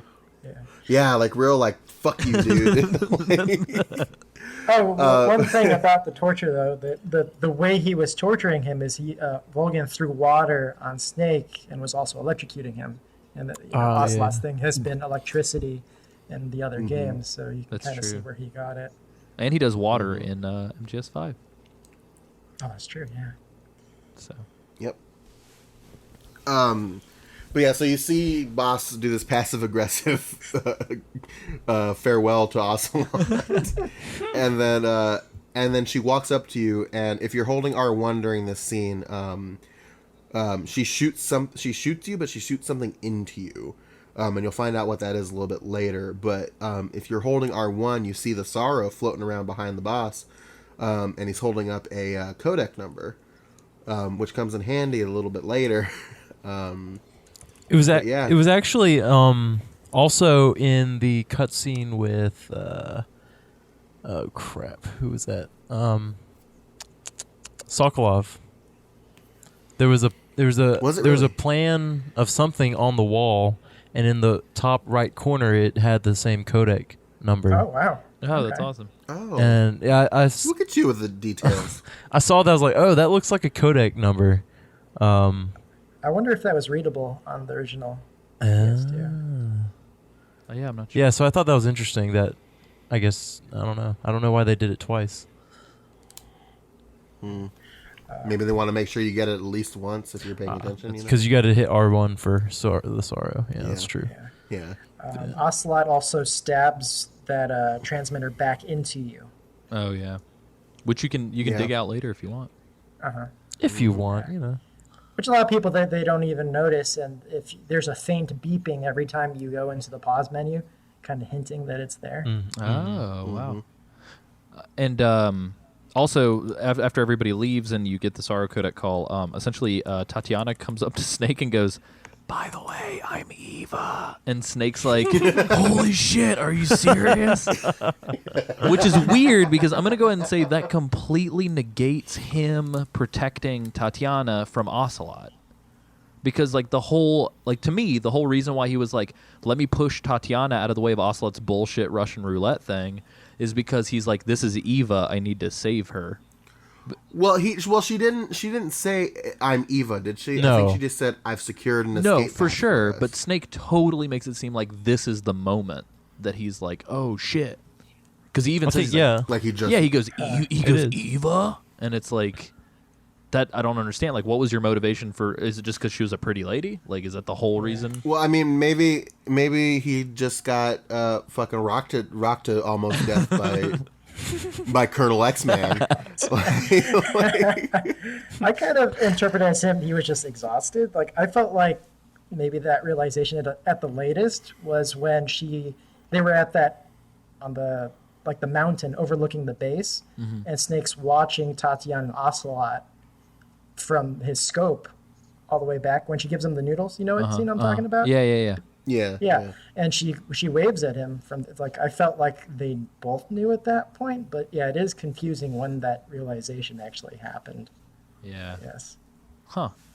Well, and likewise, too, you'd think that Snake would black the fuck out from, like, styptic shock at this point because he's bleeding out of a hole in his head, but Yeah. Nah. he's too good for that. So he does eventually black out.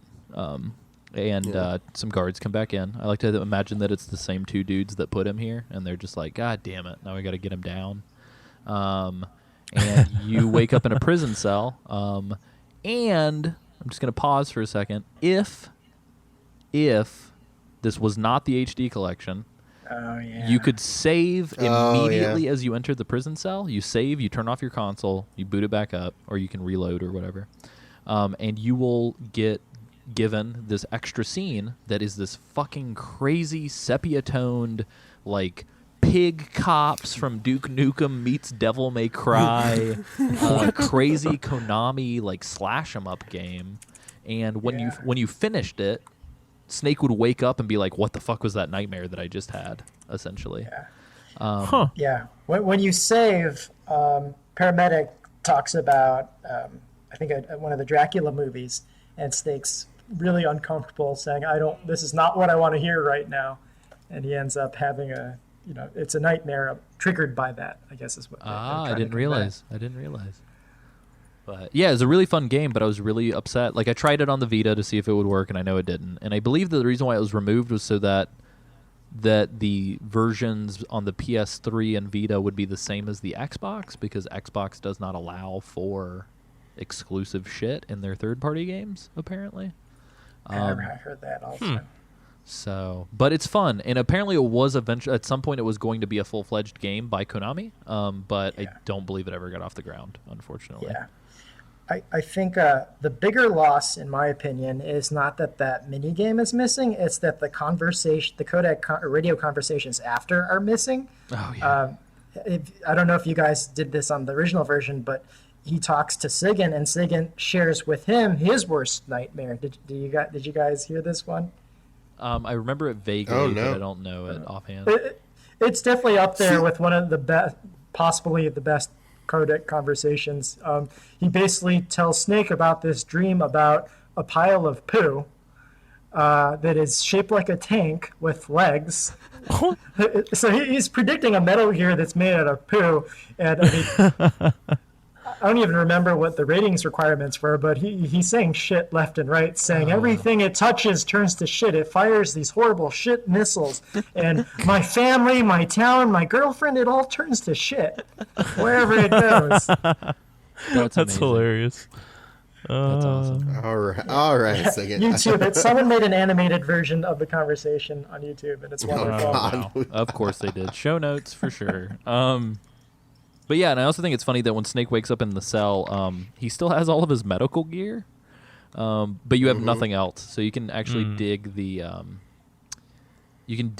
bullet and the tracer out of your body with a fork, because you don't have your knife, but you do have a fork. And with the fork, if you kill an animal, you automatically eat it right then and there with the fork, as opposed to having to go into the menu. You just like insta eat it. And essentially you're there with a guard, and the guard is occasionally throwing you rations. The guard is very, very special. Isaac, did you encounter the guard and his backstory?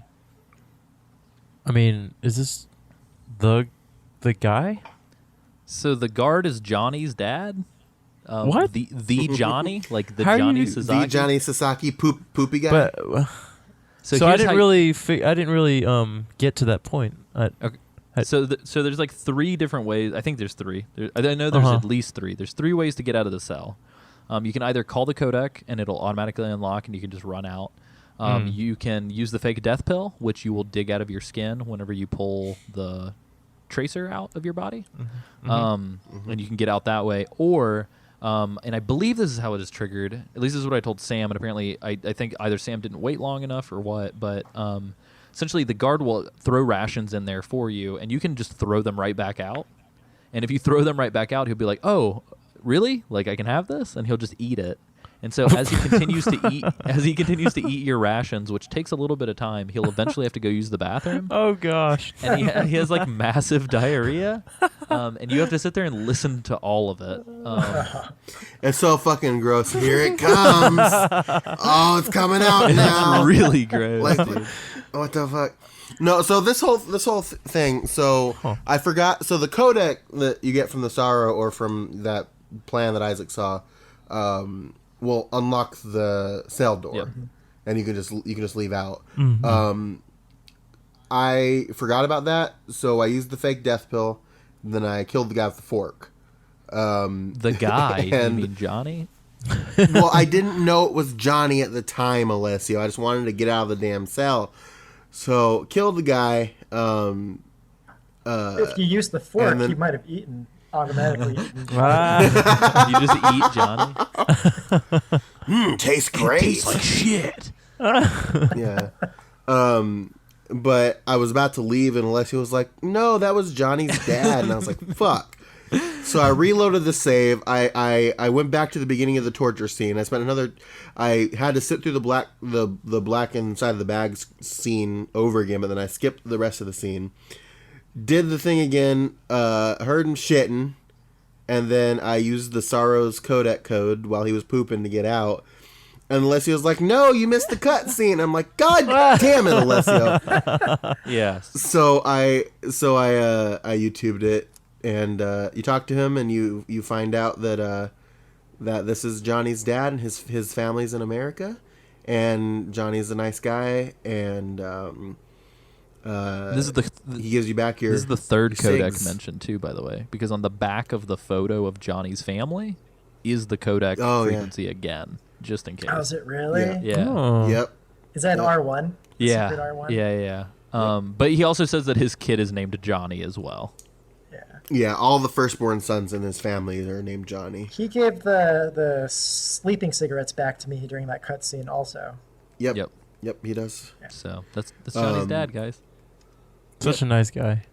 But anyway, so you have a couple different ways you can get out of here. If you kill him with the and I feel bad for immediately killing him with the fork because I didn't know. But if you kill him with the fork after that cutscene, you're a fucking monster and you deserve everything you get. But you can I imagine that you can use the fake death pill and then use the cigarettes on him since he gave them back to you. Yeah, that's Oh, fine. that's not a bad idea.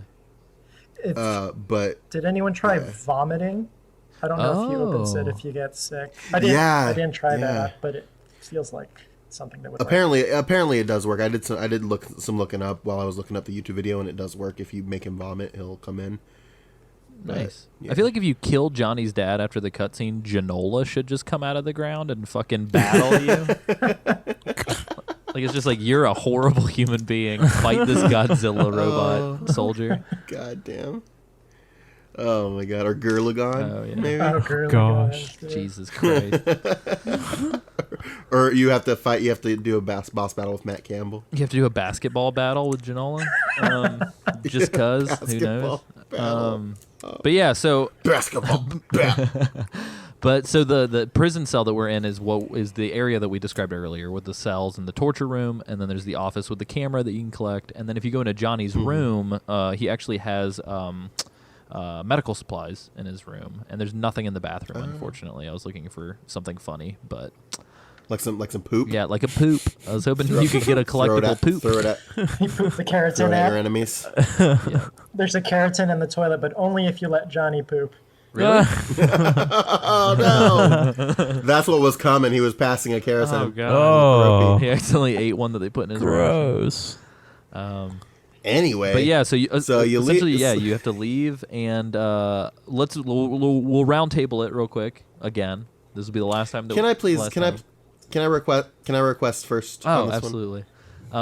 So to set the scene, the objective that we're trying to get to is from the prison area. You have to go, and then there's a sewer grate that Eva has opened up for you that is in the area that Rob described with the tanks. And there's also like a little overhead walkway and stuff. So it's essentially the exterior of the West Wing where we got the shit beat out of us. So Sam, how did you get there, buddy? Holy fucking shit, guys. So this is where I fucking explored the rest of Groznyj Grad. Because I didn't realize that I needed to go to the western point. I was just kind of looking around. I couldn't figure out how to get over there. So I explored every which way. And of course, I leave the building and I'm like trying to be careful and I immediately get spotted. So I'm like, fuck. So I run into the next section. I hide under a tank, and God bless big ass trucks and dumbass AI. So I just hid under the truck for a little bit, and I'm just trying to figure out where to go, and I'm going around in circles. And I went into those little tunnels underneath the place that Isaac was talking about. There's another Keraton in the tunnels behind the grate, so you can get him there. And you're kind of running around. I'm just running around and kicking guys and knocking them out and trying to avoid spotlights and trying to avoid getting seen. And I finally get to the northwest area where I need to go. And I'm looking around like this seems way too clear to be clear. But I'm walking around, and of course, I get seen again. And now I've got a bunch of guys and a bunch of dogs, and I'm being set upon. I'm just like, God fucking damn it. So I'm running around. I run to the end of this shack at the end of the stretch, and I try hiding under a truck, but the dogs are like barking at me, and the alert's constantly going back up. So I run out, and I'm getting knocked down by shield guys, and I walk into this shack, and I have this little pistol, the pistol that you can collect. And I shoot a couple guys, and I run out, and then I like kick a bunch of dogs and knock them out. And I hide behind this crate until the alert goes down, and then I hide underneath a truck again. And I just wait for it to go down. I'm like, Jesus fucking Christ, what next? So I finally get out from under the truck and find the sewer grate. But this was a fucking ordeal for me for some reason. You think that they would just close the goddamn grate up and be like, ha ha? Yeah, one would imagine, but I'm just like, God, what the fuck? And I didn't realize that it wasn't like at the very end. It was like you had to go around the side and into the back of the grate, or the back of the caged off place. Because I was just looking around the whole like front part of it, and I'm like, this is not where I'm supposed to be, but the map was saying it's where I was supposed to be. So after I get done with the alert and I'm running around, I almost like run into another dog because he's just chilling there sleeping by the door. I'm like, fuck, man, can't catch a break. And then I finally get called down to the sewers. Nice. So that was me. We'll go counterclockwise. You had fun. Ish.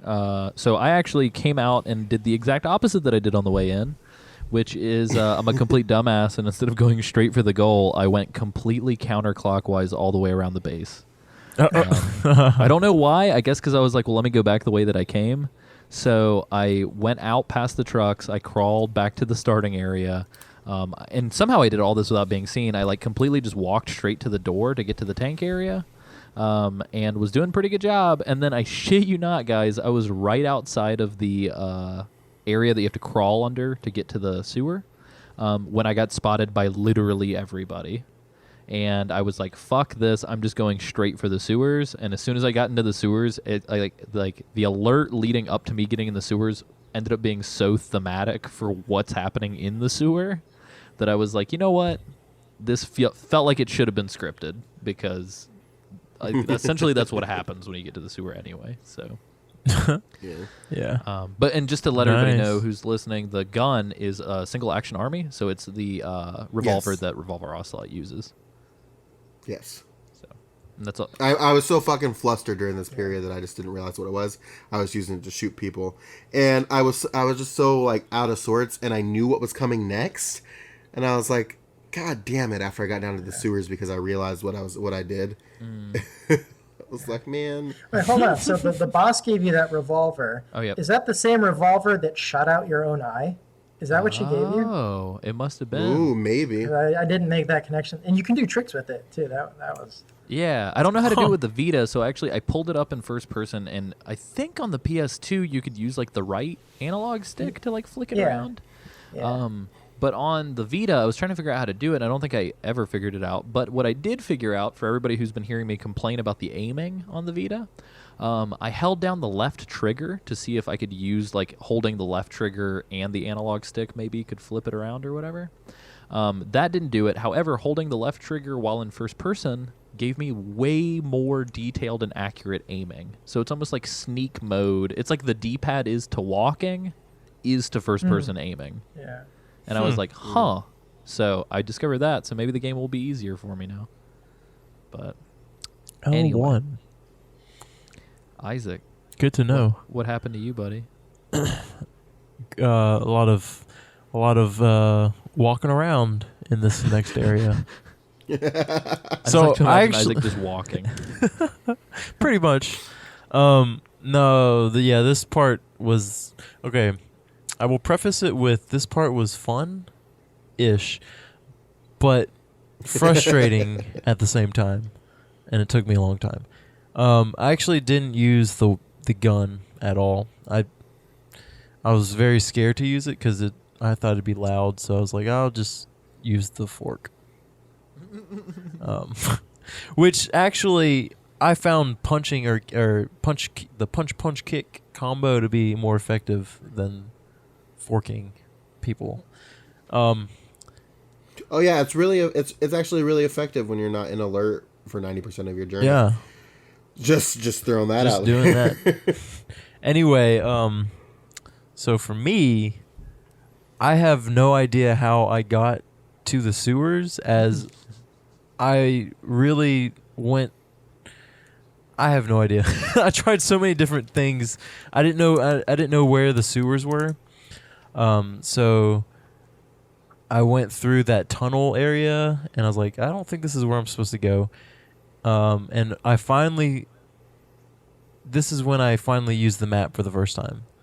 I was like, maybe the map, because I remember Alessio saying about using the map, and it'll give you the waypoint, and it'll give you where you're supposed to go. So I pulled the map up and found the X on the map, and I made my way that way with a bunch more alerts. Oh, I will say,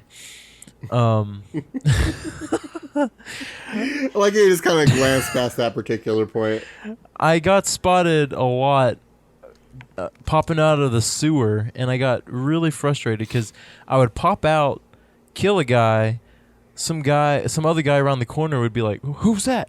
and then come running my way, and then there was a big spotlight, and I would get spotted. I think I counted like 5 or 6 times I got alerted or whatever. So Can we just go ahead and say that Isaac's not very good at stealth games? I mean, I'm sorry. you don't have pretty- to say it. I'm pretty It's bad at pretty it too. Though. apparent. Like every time it gets down to these like sections where it's like, hey, you know that main mechanic of the game that you're supposed to be getting better at? Try it. Just it. Isaac, Isaac, I just want to throw this Throw it to out you. there. Anytime Alessio tries to make fun of your ability, just throw 13 or 11 times at him. just throw that fact and figure back at us. Was it 11 or was it 13? I think it was 13. The I don't know. furry fight? Yeah, I know. Yeah, just The throw furry that back fight? at him. Furry. The furry fight, yeah. Yeah. Well, actually, it took me so long to get to the sewers that I felt like I was actually getting better at sneaking. So there's Nice. something there to be learned. Maybe. All I don't know. right. You burned me. No, I'm just kidding. That was my lackluster run to the sewers. It sounds fun. Rob, what Yeah. happened? What happened in Planet Rob? So I remembered now in the previous playthroughs, I would actually save the machine gun for this part because you don't have your gosh. gear back at this Oh point. my god. So if you leave the machine gun in that warehouse, you can get it. That's not what I did my most recent playthrough now, but I just remembered. So that could be a fun way to replay it. at some Huh. point. But Just Rambo the shit out of it. yeah. So I escaped the jail cell. I used the sleeping gas cigarettes on Johnny, and then I used the codec frequency to open the gate. And I really don't use that item that much. That might have been the first time I ever actually used it. So I thought, why not I don't have anything else on me. The revolver doesn't have bullets. I'll just use this on all the soldiers. So I had explored before, so I went straight for the sewer entrance this time, and I would do the D-pad to creep up on people, and then I would do the sleeping gas thing on them as I would get close enough to their behind.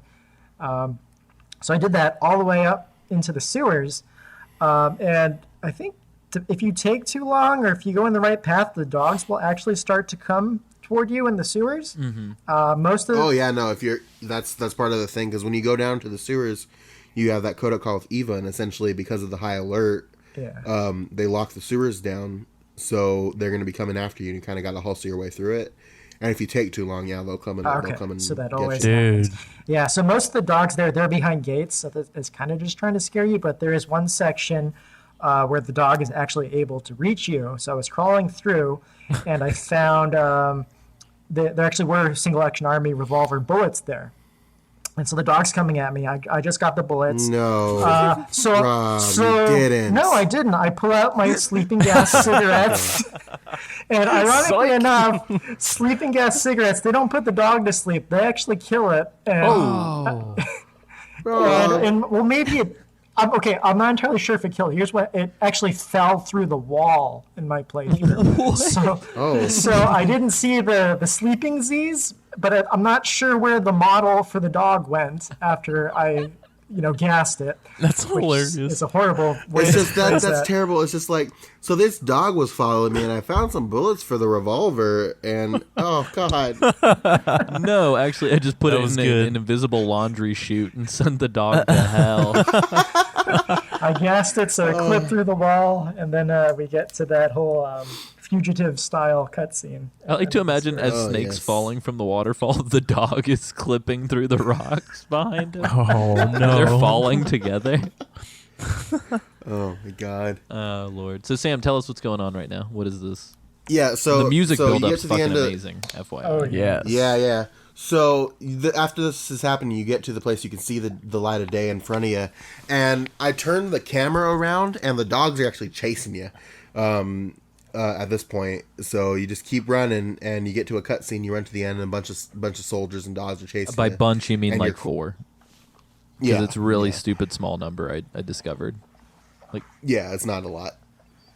But you're at the end. You're at this like waterfall, and you can't go anywhere. And Ocelot walks up, and he's like, "All right, my turn now." And he starts to like click his gun, and after he takes one shot, Snake does a little fall off of the waterfall, and Ocelot's like, "No!" And then tries to shoot him, while he's falling, and misses, and Snake drops down to the bottom of the waterfall.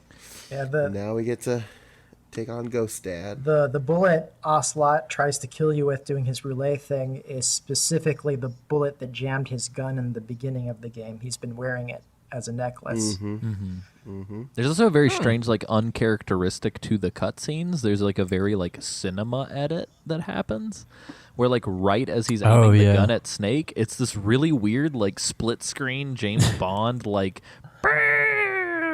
scene that happens, where it's just like on the left side of the frame we see Ocelot aiming the gun, and then on the right side we just get this like weird profile shot of Snake being like, and it's neat. It's got like a blood red. I was gonna say, admittedly, it's really cool. It's just not like anything else we've seen in the game. Yeah, so far. it comes out of nowhere. Also, I'm pretty sure Ocelot's really into foreplay, guys. I'm just gonna go ahead and throw that out there, because this entire game he is just like all about working up and never gets to climax, and I feel very bad for him. God. Dang, dude. That's shade 43 of his gray. Exactly. So, but yeah, so Snake just fucking suicide bombs off of this waterfall. Yep. And then you get to participate in what I would to this day consider probably, at very least, one of my top 5 just moments in video gaming. Yeah.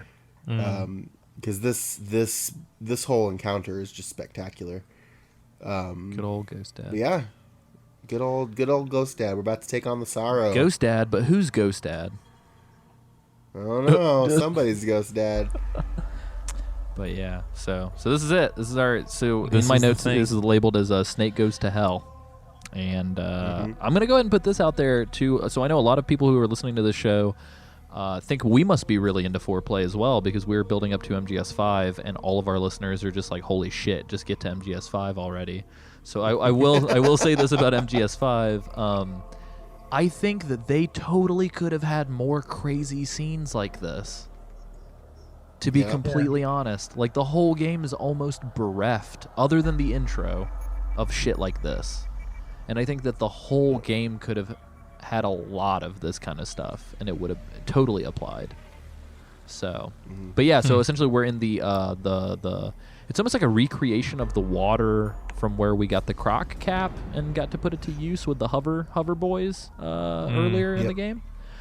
Except now all the trees are on fire and it's raining, and the Sorrow has a ghost trench coat that disappears, and he tells you a little bit about himself. And to quote Crash and the Boys, he is so sad. He's a sad boy. It's not a race. But yeah, he just kind of tells you about himself, and he talks about how you just kind of essentially you got to face your consequences for your actions and stuff like that. And his eye bleeds. Oh, I think that's so cool. Yeah, like his glasses shatter and his eye starts bleeding, and it's just like, oh shit, what's up with you, man? But yeah, after that happens, the cutscene happens, and Sorrow's floating in front of you, and you just got to walk down this river, and it's a special river. But you're walking down, and like all the people you've killed over the course of your game just start walking towards you, and if they run into you, they hurt you. And I struggle to call this a real boss battle because he only has one attack that he telegraphs, and you can easily avoid it. But the level of difficulty just depends on how many people you killed. At minimum, you're going to see 4 because the cobras die regardless of how you took care of them. But yeah, it's pretty haunting boss battle. Yeah, the way you kill them affects their ghostly presence. I used to have a thing for slitting all the throats, so all of them are kind of leaking from the neck and kind of disconnected at the head. Huh. Yep. That's really cool. The vulture guards are pretty great. If you guys encountered any of those, my game had like 2 dudes that were dead, but they had fucking vultures pecking at the back of their head. Oh shit! Which I thought I had a vulture fly by. That was pretty Yeah, there's cool. tons of dead fish in the lake and like chattering skulls as well. Yeah, I never noticed the fish when Really? I was younger, but that was that was when I was younger. Oh. But I noticed it this time, and it's a super awesome touch.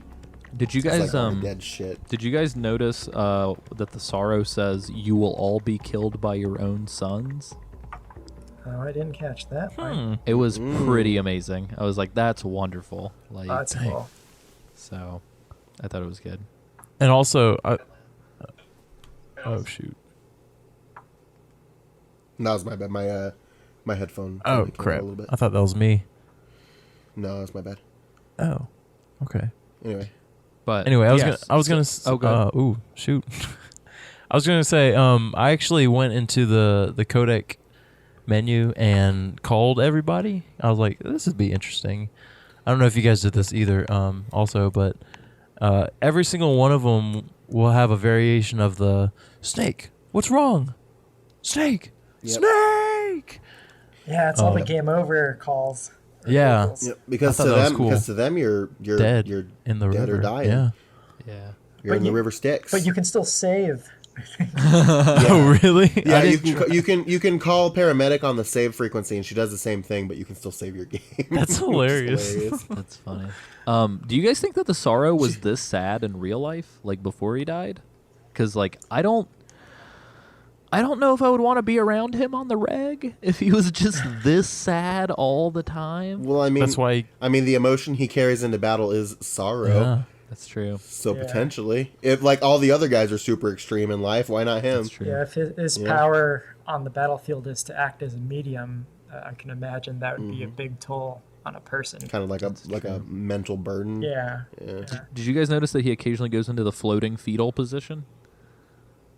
Yeah. And in my game, he hit the fetal position and he said, "I am filled with sorrow," and just kind of shook. And I was like, "It's okay, buddy. Like it's totally fine." Like, Doom, so sad. yeah. Did you guys get hit by his tendril attack? I actually got hit by one while I was going No. through. Oh no. Yeah, not, once- not once. one I They're did. super easy to avoid, dude. Well, no, not whenever you've got like 3 or 4 dudes like coming at you, and the only way you can go is where the tendril is coming. So I kind of got blocked in, but I got hit with it, and like I think the quick flash that I saw was of his corpse. But I know that every time you get hit, you see some really creepy shit. Yeah, Jeez. it's different each time, right? Because the one I saw was the codec call right after they're talking about the sorrow, and if you push right far enough, they've got his file. Oh yeah, It looks like him screaming.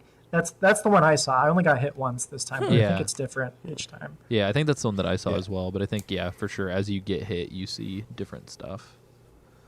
So, That's cool. I actually managed to get to the end without getting hit once. oh nice. Is Really? that what you have to do to get Did his any- camo? Yeah, you have to get all the way to the end and touch his body. Yeah. No, but I mean if like your speed, if you get touched, you're- does it keep you from getting the camo? No, you just have to make it to the end. yeah, because if you're speed running and don't care about the camo, you can just drown yourself right at the beginning, Yeah, and for it sure. counts as just finishing the boss. Also, Oh, I did not know. Huh. That's cool. So if you die within death, you come back to life. Got it. I'll have to remember that. as long as you've got a revival pill in your tooth. Yep. That's true. If you die in the game, you die for real. No, but so I was playing this, and this whole thing just kind of still freaks me out real bad, especially the cobras coming at you. Because like the pain shows up and he's covered in bees, and that's kind of creepy, but it's not that bad. The fear fucking striding down the fucking top of the river at you freaked me the fuck out. Yeah. What about the And then end? the end- His is just the funny. end. He's just floating face down in the river. No, but the parrot is And then going, the parrot- Grandpa. Yeah. Yeah, well, does the parrot show up if you don't kill him? Yeah, the parrot was in mine. He showed up in mine too, and I didn't kill him. Right, Oh, I okay. did not either.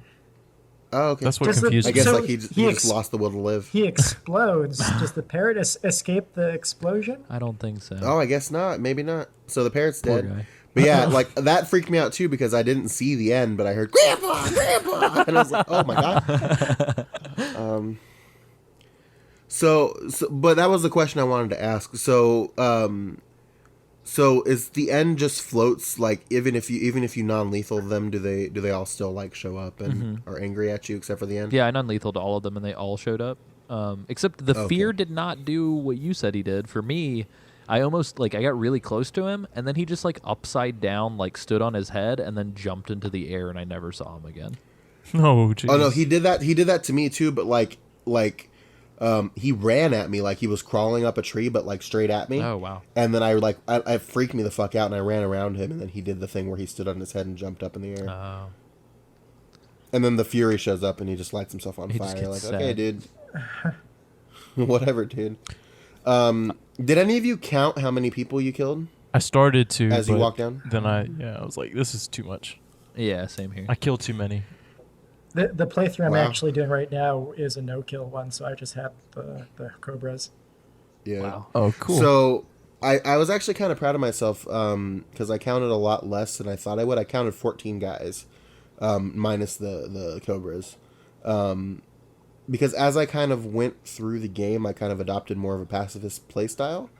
But the fact that my standard playstyle is kill, kill, kill, kill, kill, I felt kind of good about myself because a lot of the 90% of those guys, probably 12 of those guys were early on or panic kills.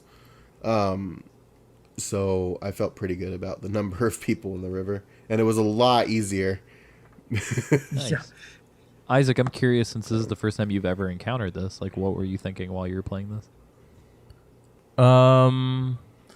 I thought it was cool, but at the same time super creepy because it was at 2 a.m, and I don't like this That's kind the of best thing. time. Yeah.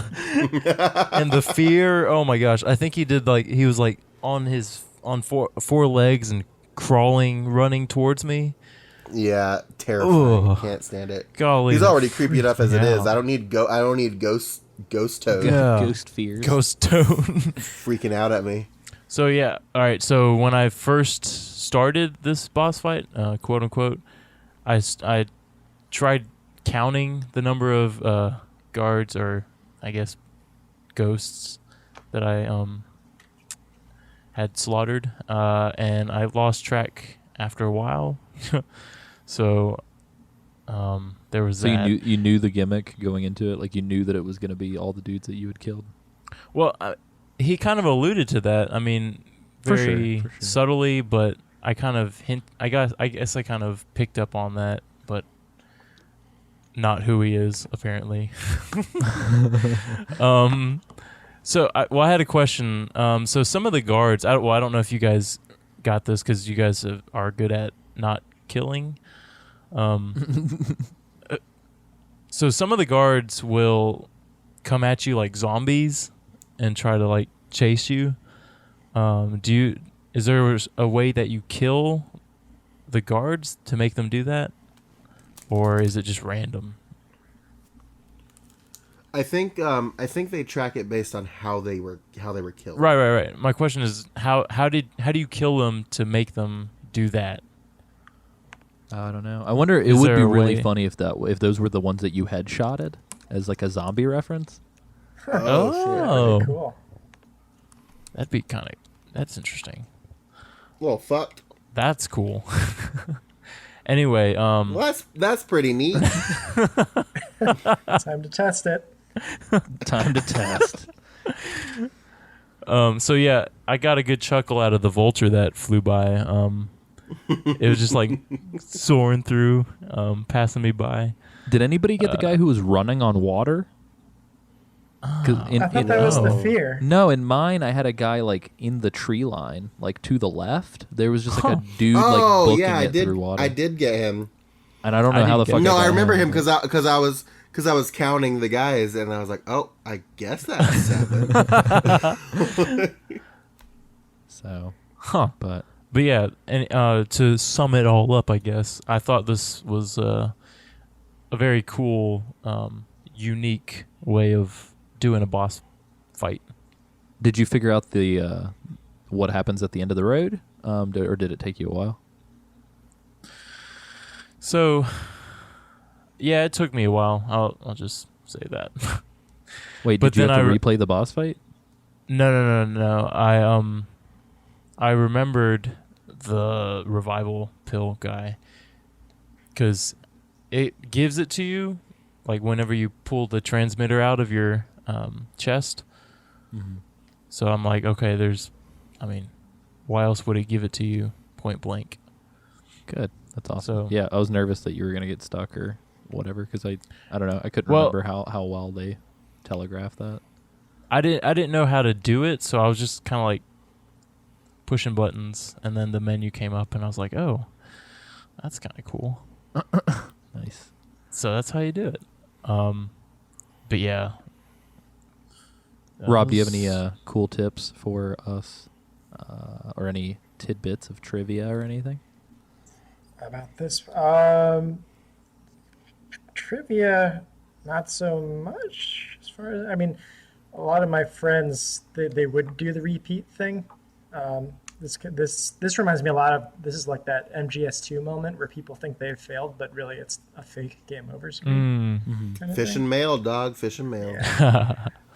Which- Now, eventually, if you stay in that state for a long time, it eventually will become a real game over. yeah. Much like if you take the fake death pill, it'll do the same thing. But yeah, it's one of those fake out ones. Yeah, because I guess that means he actually drowned in the, Yeah. the real world. Take so to too speak. long. Yeah. Yeah. Nice.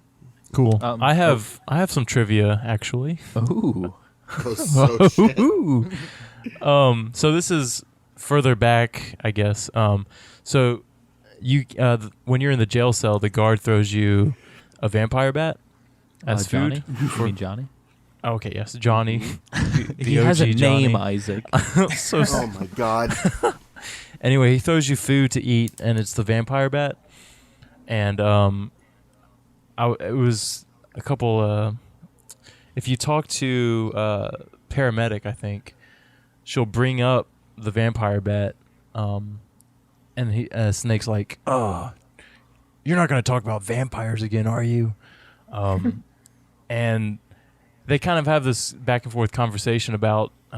She's like, "You're scared of vampires or whatever, and you think they're real," and he's like, "Well, I don't know if they're real or not," and I think that's an allusion to Vamp, like That's awesome. going forward. You know what I mean? Oh. Because he's like, I can't tell if they're real or not because sometimes they seem to be real, and that's why. Well, he doesn't admit that he's scared, but then paramedic's like, "So you're scared of vampires?" He's like, Snake's like, no, I'm actually afraid of bisexual. "Gotta specify next time." Plot twist in Peace Walker. But I didn't know if that was intentional or not. But I kind of assumed that's what that was alluding to. Yeah, I would assume that too. That's good. Oh my god. So yeah, my final two notes for the boss were the Sorrow's End monologue is super depressing. Like I didn't Yeah. expect. So essentially, as soon as you as you get to the bottom of the river, as we discussed, you see all these dead people, but you see a corpse, and if you get too close to it, you will die. And the corpse is supposed to Which kind of signify. scared the shit out of me. Oh yeah, because when you Because touch it it does like a scream and a flash. the worst fucking jump scare. Like, so I forgot about this happened, and I jumped so hard I stood up. Like I stood up and I stood up and I stood up and I dropped my controller on the ground. I was like, nope, nah. But yeah, so got me essentially pretty it'll good. put you into a game over screen like we alluded to, and then you pop the revival pill and you can come back. However, the corpse is supposed to be the Sorrow's corpse. Yeah. And I guess Ghost Corpse, which doesn't make any sense because we're in Ghost World. Not the independently produced comic book that then became a movie with Scarlett Johansson as a child, but an actual Ghost World. When Snake wakes up, you hear the Sorrow's sort of ending monologue over animation of Snake kind of not drowning anymore. And it's really depressing, and it's essentially the Sorrow speaking to the boss and telling her that she has to kill him as part of her mission, and she sounds very reluctant to do so, but ultimately does. And it kind of puts into context why his glasses shatter, because the boss shot him through the eye. Yeah. Don't be sad. The spirit of the warrior will always be with you. Yeah, and he cries the single blood tear, which is very sad. Yeah. If you call Sigint right after you get you are in control again, he'll talk to you about the situation, and the boss Well, you don't have to choose on the to. side He of just him. calls you. Like, it's a mandatory. Oh yeah, he does just call you. He does call you, doesn't he? I forgot about that. Wait, I remember talking to Sigint, and I'm not used to talking to Sigint unless I call him myself. So, anyway, so the boss was on a CIA mission and she was in Selina Yarsk, close to where we were at the beginning of the game, where we saw, if you remember the R1, you see his skeleton, his corpse, and essentially the Sorrow was on the other side, and one of them had to essentially kill each other, and she killed him. Yep. Sad day. Yeah, But yeah. pretty bad. So his corpse can be seen when Snake is mending the wounds after the Davy Crockett blast. Knocks you off of the bridge. You can see the Sorrow's corpse at the beginning of the game. But Can I just give like my final thoughts on this whole yeah, that whole no, that's encounter? what I was about to ask you guys. Was final thoughts. Oh, so there nice. you go. Sorry, yeah, no, woo, let's start. Sam gets to the party 10 minutes early, apparently. Yeah, dude, that's what I do. I'm fashionably early. I absolutely adore this encounter. Again, like I said, at the very least, it's top 5 gaming encounters I've ever like moments I've ever had. But it really just kind of hammer home the fact that your actions actually mean something, because you see all the ghosts of the people you killed, and it makes it a really chilling battle. And it made me glad that I started to take a more non-lethal approach to it. But knowing that this was coming and like playing it now, it allowed me to kind of think about it and adjust how I played to be more stealthy. And you know, despite the fact that I obviously have my moments as evidence in this episode, but I remember dreading coming back to play this game because I always remember being terrible at MGS3, but remembering this battle actually actively increased my enjoyment of the game by tenfold, because I feel like playing it the way that they kind of intended it to be played, more stealthy, and it's just affecting. It's one of the first games that I can remember playing that really challenges the idea of a player killing everything without consequences, and it does it in such an impactful way, and it's just amazing. It's fantastic. I had a reverse spiral to Sam where I started the game with no kills, and then as soon as I got past Granin, it was no holds barred for me for some reason. So I was like, as soon as I started the fight with the Sorrow, I had one of those moments where it's kind of like, oh, I know I ate like shit this weekend, but I'm sure it wasn't that bad. And then you kind of like get the rap sheet, and you're like, no, it was really fucking bad. Like, what did I do? Because I love that I go like, I have 14. How many did you guys have? Oh. Yeah, I definitely expected mine to be like, oh, it's just 30 dudes, no big deal. But dude, I completely lost count, and I was like, fuck, those are all those times playing on the Vita where I couldn't aim and I just started throwing grenades everywhere. Because needless to say, I had dudes that were just like covered in blood, and I'm pretty sure it was the grenades that I saw. Oh my gosh. It was pretty rough, man. But yeah, so I really enjoy this. I think I like the character of the Sorrow and his story more than I like the fight. But I do like the fight a lot. I just don't know if I would go so far as to say top 5 moments in gaming, period. I think if I had to pick one from this game, I feel like the ending of this game would probably top it. But it's just so I don't know. It's so really affecting good. to Yeah, me. it's definitely in my like top 20 boss fights ever, I think. But I just really like the character. I think if the character sucked, this fight wouldn't be as good. Right. No, agreed. And surprisingly, they held back so many punches on this dude, because like literally up until this moment, and probably like even after this moment for the rest of the game, you don't really fucking know anything about this guy. And that's very uncharacteristic of an MGS game, because I feel like for as much as Kojima likes to do cinematic style and stuff, he's definitely notorious for over-explaining. And somehow the Sorrow avoided that fate and was actually they were very reserved with revealing anything about him. Yeah, absolutely. So, but yeah, Rob, you got any final thoughts for the area? Yeah, I think what you said about the Sorrow kind of sums up why, I like all the Metal Gear games, but this MGS3 in particular, I just love the balance of the pacing. You know, so I think one of the other games might have a better story. Other ones have better gameplay. I think this is the one that binds them all together in the slickest package. It's like the game just alternates perfectly between these set pieces and action, and then these really quiet moments that let you calm down. You know, whether it's the cave or the ladder. Or or the river in this case. The game does a great job of winding you up and then giving you a chance to breathe. And then from here on out, it's a pretty big roller coaster until it finally puts you down at the end. And it's like that pattern is so well encompassed with the sorrow. And like you said, I think some of the best Metal Gear moments are actually the moments where Kojima figures out how to be very subtle about a big idea. And this is one where he actually, had the restraint to do that.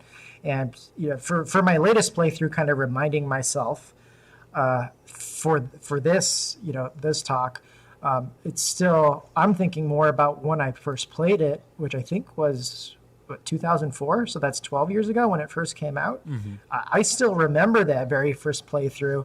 I was pretty rubbish at the controls, and so I was killing everyone.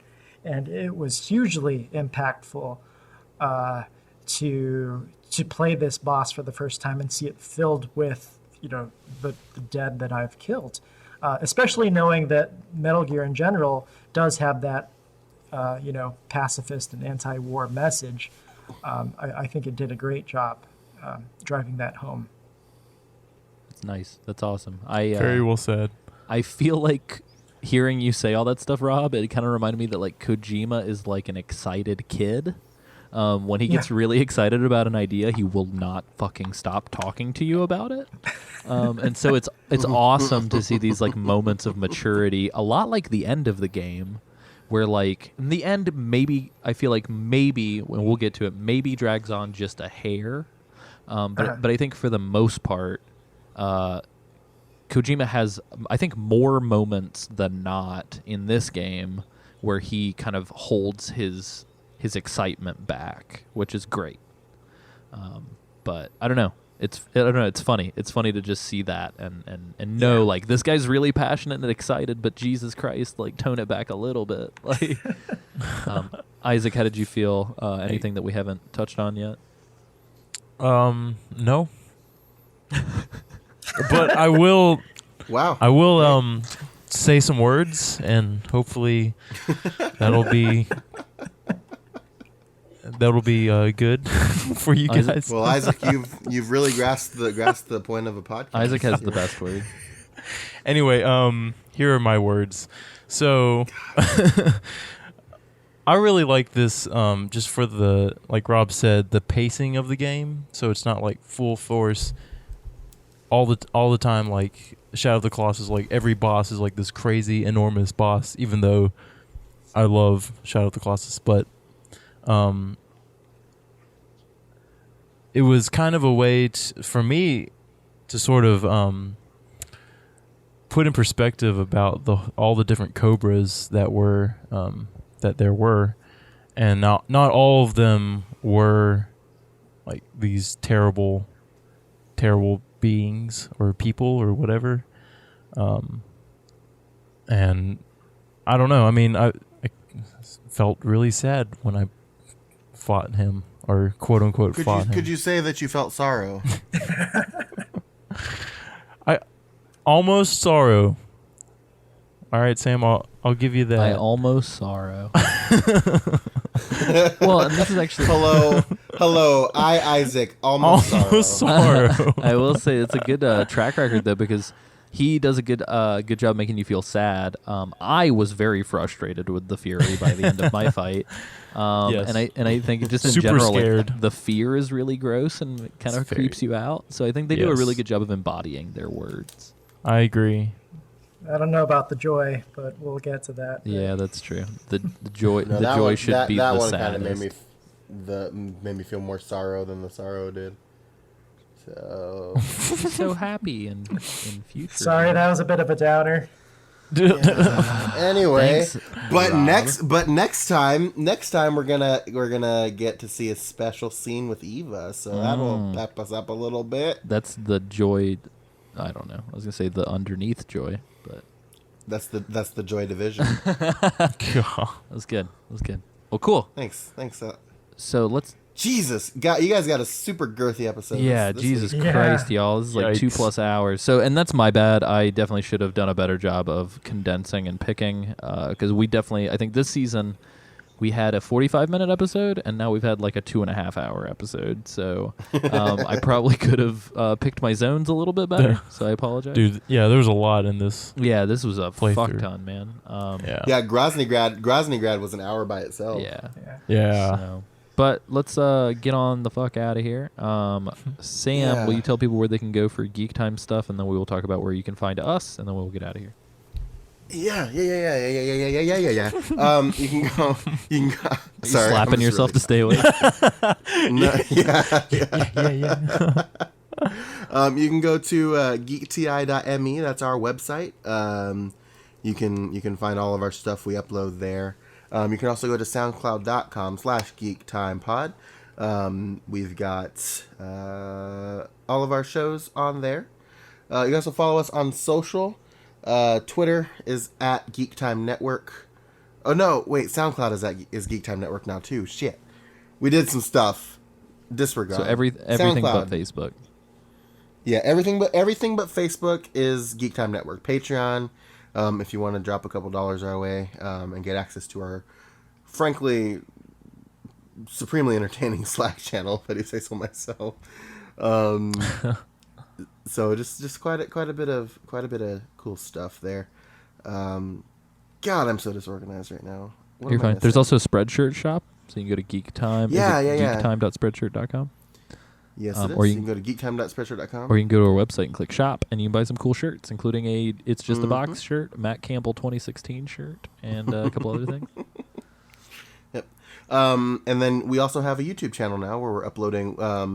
Alessio has a PC Time Machine where he's been playing the original Fallout, and our colleague James Regmuth just put up a BioShock playthrough a couple days ago as you're hearing this, so check that out. There's going to be a special one from me here coming pretty soon. It's pretty wonderful. That I think you guys will enjoy. If you listened to last week's episode, that came true. So check that out. But yeah, you can search for us as the Geek Time Network on YouTube. It's a very complicated link. We need 100 subscribers on YouTube to get a custom URL. So if you just want a nice, nifty, quick and easy little link to go to, just help us get some subscribers. Even if you don't really use YouTube, just throw us a subscribe and just ignore us. But any help, any help we can get, and I think if you do subscribe, you'll like the stuff we're gonna give you. So check that out. Sweet. I think that's all of it. I can be reached via Twitter at AC Summerfield. As a matter of fact, we've actually had a couple fans reach me via Twitter, and maybe even lined up some guests for MGS4 already through Twitter. So thank you very much, Twitter. You can also email me at Alessio, that's ALESSIO, at geekti.me. I totally just dawned on me like 4 episodes ago that I need to start spelling my name instead of just saying, yeah, Alessio at this thing, because nobody fucking knows how to spell my name. I love because what we get emails sometimes when people address Alessio and they do ALLESO or whatever. It's just it's everywhere. It's a super Italian name. Yeah. So ALESSIO. I apologize for my in-your-face Italian name. But yeah, so you can reach me there, and likewise, you can go to facebook.com/Metal Gear Mondays to talk to us. Rob, where can they reach you if they want to know more about you and what you do? Yeah, first of all, thanks for having me on. This has been great. Awesome. No problem. Thanks for staying the whole time. Oh, yeah. Yeah, seriously. You guys can reach me at Rob M. Santos on Twitter. I do a lot of game development stuff. I'm actually putting together this stuff to start a web show where I do game development online with people, kind of like a live input thing. So that'll be coming this summer. So that'd be fun to get more people involved. And then check out metalgearsolid.net and like our Facebook page. I'm hoping to do some bigger stuff with the site, especially now that we've kind of closed the box on, a full Hideo Kojima Metal Gear saga, and who knows what will happen next, if anything at all. But that'll be fun. Oh, Wow. I just hit you up with a subscribe from the Geek Time Network official Twitter, Rob, and I do remember seeing you at the place. There you go, putting faces to names. When I Faces to names, boots to I asses. just gave Rob a whole bunch of free game systems and video games for his game design discussions. Yeah. Yeah, I'm gonna do some videos fixing, like the Sega CD and stuff you gave me. So that'll be Nice. cool. I have one request. So the Sega CD does not have copy protection. I really want to just burn a CDR ISO of Snatcher, and I just need to see it in action on an actual system. And besides that, you can do whatever you want with it. Yeah, I did not know there's no copy protection.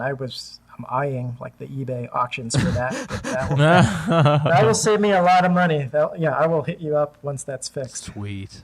Isaac and Sam were both very angry with me that I just gave those away, but I think they went to a I good wasn't home. angry with you. Isaac was. I was. I don't think we. I don't think we even That's discussed true. it. I had a couple people that messaged me and were like, "Why didn't you tell me?" And I'm like, "Because you don't live within 10 minutes of me."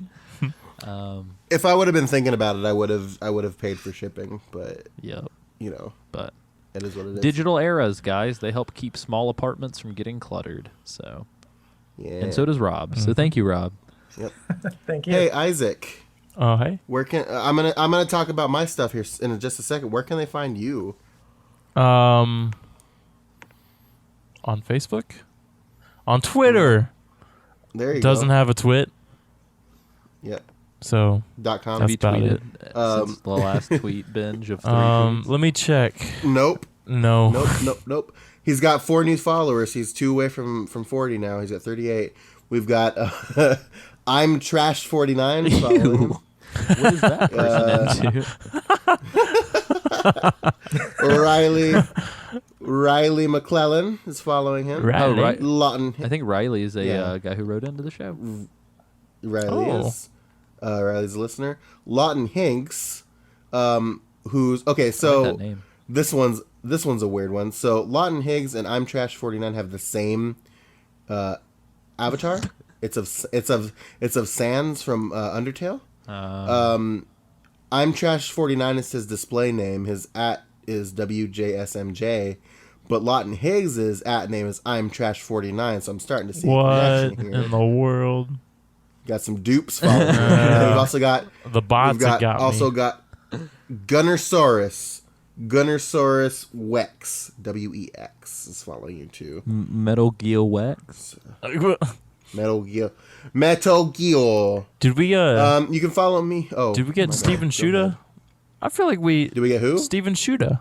Oh, Shooter. Yeah. That's the shooter. Shuda woulda coulda. Yeah, we talked about that. We talked about that last update. We talked about him last update. All right, I'll give him another shout out then. All right. Steven Steven Shuda. Shoot up. Anyway, all right. Let's go. Anyway, Let's get at if it. you can also check me out on Twitter, I'm at SamWrightDPS. You can also email me at samw@geekti.me. And then we also have a contact form on the website that goes to our admin email. That also goes to me. I check it every day, and it links to my phone, so I will get a notification for it. Unless you're James Reichmuth, apparently, emails. I can't see his emails. Calling you out, J-Dog. Anyway, that's it for me. Very nice. Well, cool. Rob, we tend to come up with some creative ways to reference "It's Just a Box" by the end of the show to close out the show. Oh, do you man. want to take a stab at this? My brain is fried at this point. Oh man, I was thinking after that fucking pro MLG level reference to Ghost Dad's kid. That you might be able to blast us into another stratosphere with your "It's Just a Box." I should have thought of something because I heard this in the other ones too, the other episodes. I should have known better. I don't think I got anything. Aw, I can do that voice that I did with Zach again. okay. Hi guys, just wanted to get back here and tell you guys I've been having a real good time playing the video game, fighting the sorrow, and just having just a lot of real good fun playing Metal Gear Solid 3. And I hope that you guys have a great time listening to this one. What voice is that? What are you? This is going on for too long. I just wanted to let you guys know that it's just a box. Hey. Just a box.